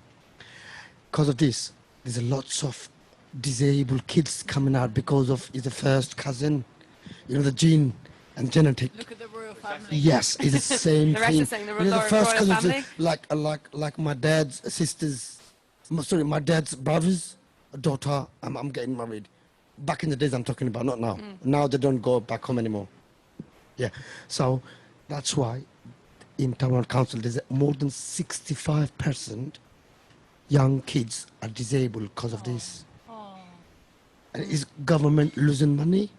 To be honest, and I'm working with that, and I know what's going on in the community, and it's so sad, to be honest. So nowadays, we educated now, we don't do this anymore. But my opinion is, please, never ever feel shame who you are, where you're from, and what's your background. Please do good, do better stuff for the community, for the country, for the world.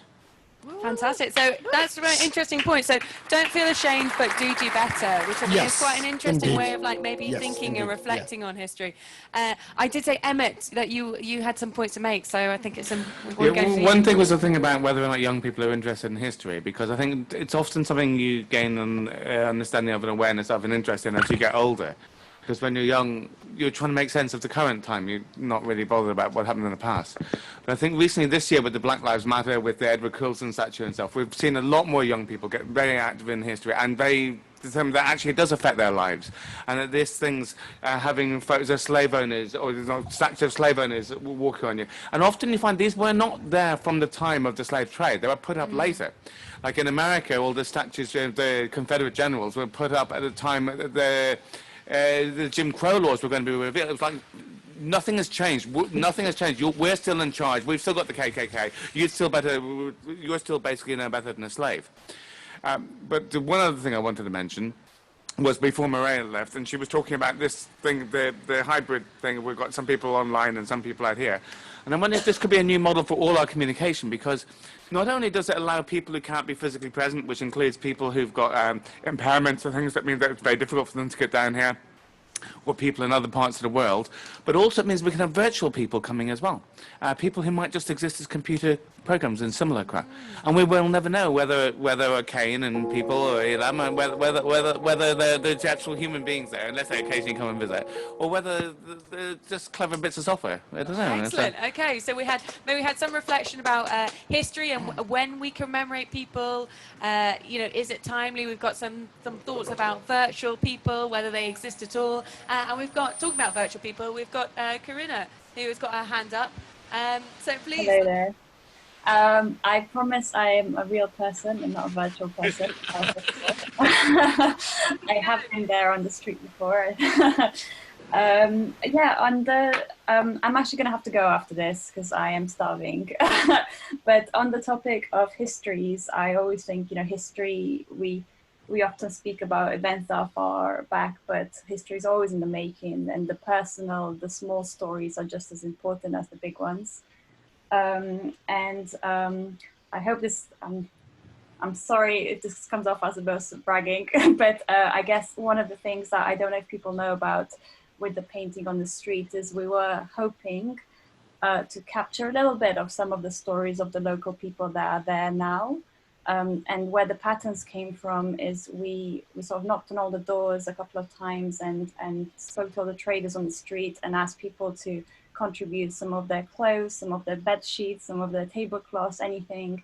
And we took photos of these and then we put them up together into like this sort of patchwork design for the street. So we changed some of the colors to make it really bright, but most, if not all, the patterns are from people there. So I hope, I think there's a lot of stories behind the clothes that people brought for us to see. So, I hope that maybe some of these stories will get told in the future and they don't get lost at this moment in time. So I am going to have to go, but maybe just on a sort of personal note, was just to say that, I think keep doing what you're doing. I think it's really important to have conversations with a really wide and diverse mix of people on the street. So if you could do more in front of your shop, that'd be great. And I hope to join you in the future ones. Okay. Fantastic. Bye. Thank you, Karina. Bye-bye. Applause. And then I think Mikey was inspired by... No, I just wanted to say, mate, one of the designs actually comes from one of my T-shirts, which is actually inside now. I'll go and get it in a second. Maybe Margot can get it. But it's actually about a culture, an underground culture, which is rave culture. Because I've got a kind of psychedelic T-shirt that I thought was a very good pattern. And I was very pleased. I didn't actually think that they would include it in the... It's not quite, it's a different culture to we're not talking about ethnic group. In fact, the thing about rave culture was that every single different ethnic group in Britain actually joined in that rave culture, when it happened in the 90s and in the noughties, even in the 80s. And it was like a coming together of different people. So I thought it was a very important sort of element of what happened really in the whole country. So there we go. Margot's got the T-shirt. So maybe put it in front of one of the cameras. I brought this in just in case the ITV News wanted to see it, but they didn't actually. But it is. Yeah, I should add super quickly before I leave, Mikey, on your shop front. I said most of the patterns are from people. One or two might be from my wardrobe when I needed a couple of patterns. And the leaf pattern on your shop front at the top, I have a pair of trousers that match that. So I'll wear those next time I come down. You're part of the street as well, so I don't see why that's, I think that should be included in the street. So now at least we know what, because I was wondering about this, it's a kind of cheese plant leaf pattern. Is that the one you're talking about? That would have been, I don't have a strong story from it other than it came from H&M and that would have been my outfit for ITV News if that happened for me. Anyway, I better go. But fantastic. Thank you, Karina. And just final thing before you go, what ingredient would you add to the Aberfeldy dish? Oh, I don't know what ingredient, but maybe one thing that did spring to mind, which is not an ingredient, but just a way to do a big meal for the street. I learned of this project where they had a big buffet in the middle of the whole street. Like imagine a little table down the whole of Aberfeldy Street, and they had and everyone came and brought their own ingredients, their own recipes, and they kind of then picked. Everyone standing around and they picked up the tablecloth, which was just one big sheet, and they sort of tossed it up in the air. So it was like one massive salad of all the ingredients and all the foods of all the cultures on the street. So I think that's how it should be done. Okay, right. That sounds great and Makes disgusting at the same time. Yeah. Thank you very much, Karina. I think those people that are the kind of, you know, like a bit squeamish about their food and like to keep it all separate, that would be their worst nightmare, wouldn't it? I know people like that. Anyway, it is actually, we're running out of time now, so it's time, I suppose, to get final thoughts. Fantastic. Yeah. Yeah, so we've talked about a lot. We've talked about food, we've talked about conspiracy theories, we've talked about history. So we're going to do a round of final thoughts for anyone who doesn't know. It's just a final chance to put your last thought, your last pitch into the table. So it can be long, it can be short. Be mindful that you do need to let everyone else speak as well. So I'm going to say, maybe we want to kick off, maybe we'll kick off in person, then we'll do a swap between the virtual and the person. So I'm going to start over with Emma over here. Some thoughts a minute ago, so maybe my final thought is just a repeat of the last one.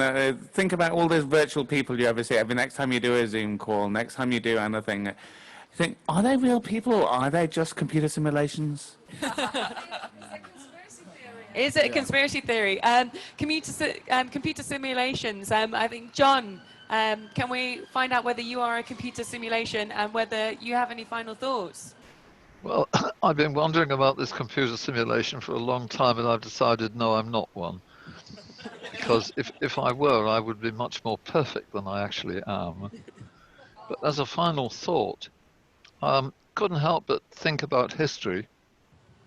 The one common feature of all peoples throughout all times is war. At the moment, it seems that worldwide wars are diminishing. So we are, as a whole worldwide community, getting somewhere. My thought is, I hope that we can get rid of the wars before climate change gets rid of us. That's quite a good call to action. Thank you very much, John. I'm going to go for Sultan. Did you have a thought that you wanted to put in as your final thought? Or I can, yeah, let's go for Sultan. We're going to mix it up a bit. Yes, about my final thought, I would like to say, at the moment, we're struggling about the world. There's just so many people in the world at the moment, and there is not enough food supplies for the world, not for the UK, for everywhere. And there's so many pollution about the plastic and the toxic gas, which is a diesel, is dangerous for us. Kids, whoever living in central London, and there's a school there, and the young kids, and living with a toxic gas that taking breath every day, and they're having a problem inside. So if you want a better life, better future, we have to stop using those diesel vehicles and stop using the plastic to save the environment. Look at the moment, Nigeria, Asia, Bangladesh, Pakistan, India, there's lots of flood going on. Why? There's lots of plastic. We're making plastic every day, but we can't dispose them. They're in the ocean. Do you know that? They're saving them in the ocean. So we need to reduce those plastic to make a better future. And the young kids, we should give them a better life. We can't just use the plastic every time and their future is dark. If you stop using plastic and diesel, pollution free, then it's better. That's all my best things. Thank you very much. A call to action there, Sultan. Thank you very much. I'm going to flip back to the virtual world and we're going to go to Stephen. Have you got a final thought for us? Thank you. Really enjoyed it tonight. I enjoyed the first bits about food, especially. Not so hot on the history.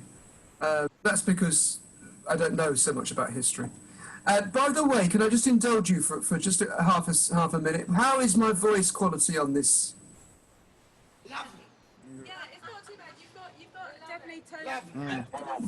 I would. I couldn't hear you there, I'm afraid. Oh, sorry, go on. Saying lovely, he's very happy. I was being critical and saying you were a little bit tinny. I don't know how the rest of everyone else is thinking. Because I'm thinking of running Zoom sessions myself, so yes, so yeah. I would say compared to Corinna, who had a really clear, crystal clear, you're a little bit kind of scratchy in comparison. Okay, I'm a bit scratchy. Okay, thank you. All right, thank you. Is that your final thought, Stephen? Yeah. Fantastic, thank you very much. Quality control is your final thought. Stephen, question from Margot, what are you drinking? Gin and apple juice and a bit of peppermint. Oh, lovely. Oh, thank you. I shall try that at home. There we go. So I'm going to go for, we've had Emmett's final thought, we've had Salter's final thought. Loretta, can we have a final thought from you as we wrap up? Sure. I was interested in what John was saying. I thought he had some very valued points. Thank you. There's some very valued points. I just remember when I was learning history at GCSEs, a history teacher did make the point that wars, as much as I despise them and don't want them to happen, but they do bring about change and revolutionary technology, medicine, and all sorts of things, because there's a need there to try and up our game. Oh, interesting. So maybe a dark tones from Loretta as a final thought. Andre, have you got any final thoughts for us for the table? Not even an ingredient to add to the Aberfeldy dish. Well, it's always a pleasure being here. I enjoy it every month as I'm here. It's very awesome just to talk about everything. Fantastic. That's always a welcome final thought. Margot, over here for your final thoughts. I've got a question to Andre, whom I happen to know that you weren't always from Aberfeldy area, but I just wanted to ask you, do you feel like you found your community here in some way, and could you settle down here, do you think? Yes. Yes. Definitely. Emphatic yes. Definitely. Indefinitely. We'll see. Fantastic. Indeed. Margot takes the final thought as a question, which I like, opening up the table, always lovely. So last but not least, Mikey, can you give us our final thoughts? Well, I think if we need wars to develop ourselves, I'd rather stay undeveloped, because I don't think it's worth all the killing to develop ourselves. Yeah, it was a good point from the history teacher. But I wonder if how important it is to know history. I mean, recently there's a thing about this. Today there's been this meme about Donald Trump with a picture of Donald Trump with a kind of Jesus-like man standing over him. It's been going around the internet and it's been shared by all the right-wing Trump supporters. Without them realising that this is a picture of Charles Manson standing over Donald Trump.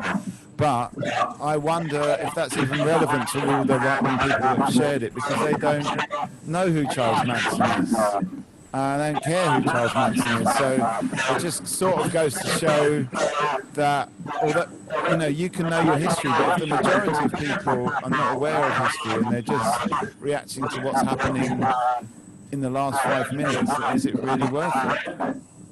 Okay, so we've got maybe I'm just going to slightly turn myself up, potentially. There we go. So maybe got history is important, but we've maybe got a few people around from the table who thinks histories are important. We think maybe we've got a group of people online who thinks history is important. But is that valuable if no one else does? So that will be a question to leave you guys all on as we wrap up Talkaoke. We're usually here on the last Thursday of every month on Aberfeldy Street. But if you're curious about what's going on, you can usually pop by in the afternoon, find the orange shop. Usually someone's around. I'm just shamelessly plugging now. That is After true. midday. After midday is when you can pop in, find out a bit more about what these guys do. And I'm just going to leave it before we do a final round of applause to everyone who's joined us here tonight, who maybe has just listened and wanted to, or who's come and participated. Mikey, have you got any final admin thoughts that you need to add to the No, table? I just want to say if people, we're going out on Facebook as well. And I was we've got 0 comments on Facebook this time. But if anyone's listening later on, we still pick up those comments. So do make a comment out any of the things that, if any of the things that you hear strike a chord or you think are really wrong, then just do make a comment and just follow us. And, you know, we're not just here we go around and we're doing lots of other gigs in other places too. We're going to be over at the Royal Docks, talking about docks on the 26th. We're going to be at the Wellcome Genome Campus on the 19th. We're going to be in lots of other places that I can't quite remember right now. We're going to be in Lancashire, which you can join us on that. Oh yeah, We Are All Bats, which is about patriotism. Yeah, we're actually having a special Talkaoke session about patriotism on the 18th of September because I think it is a big issue at the moment. So yeah, watch out for that one too. Fantastic. Well, I think we're going to have a in real life and virtual round of applause. Thank you very much, everyone. Find us on Facebook, Twitter, and Instagram. And good night. Thank you. Good night, folks.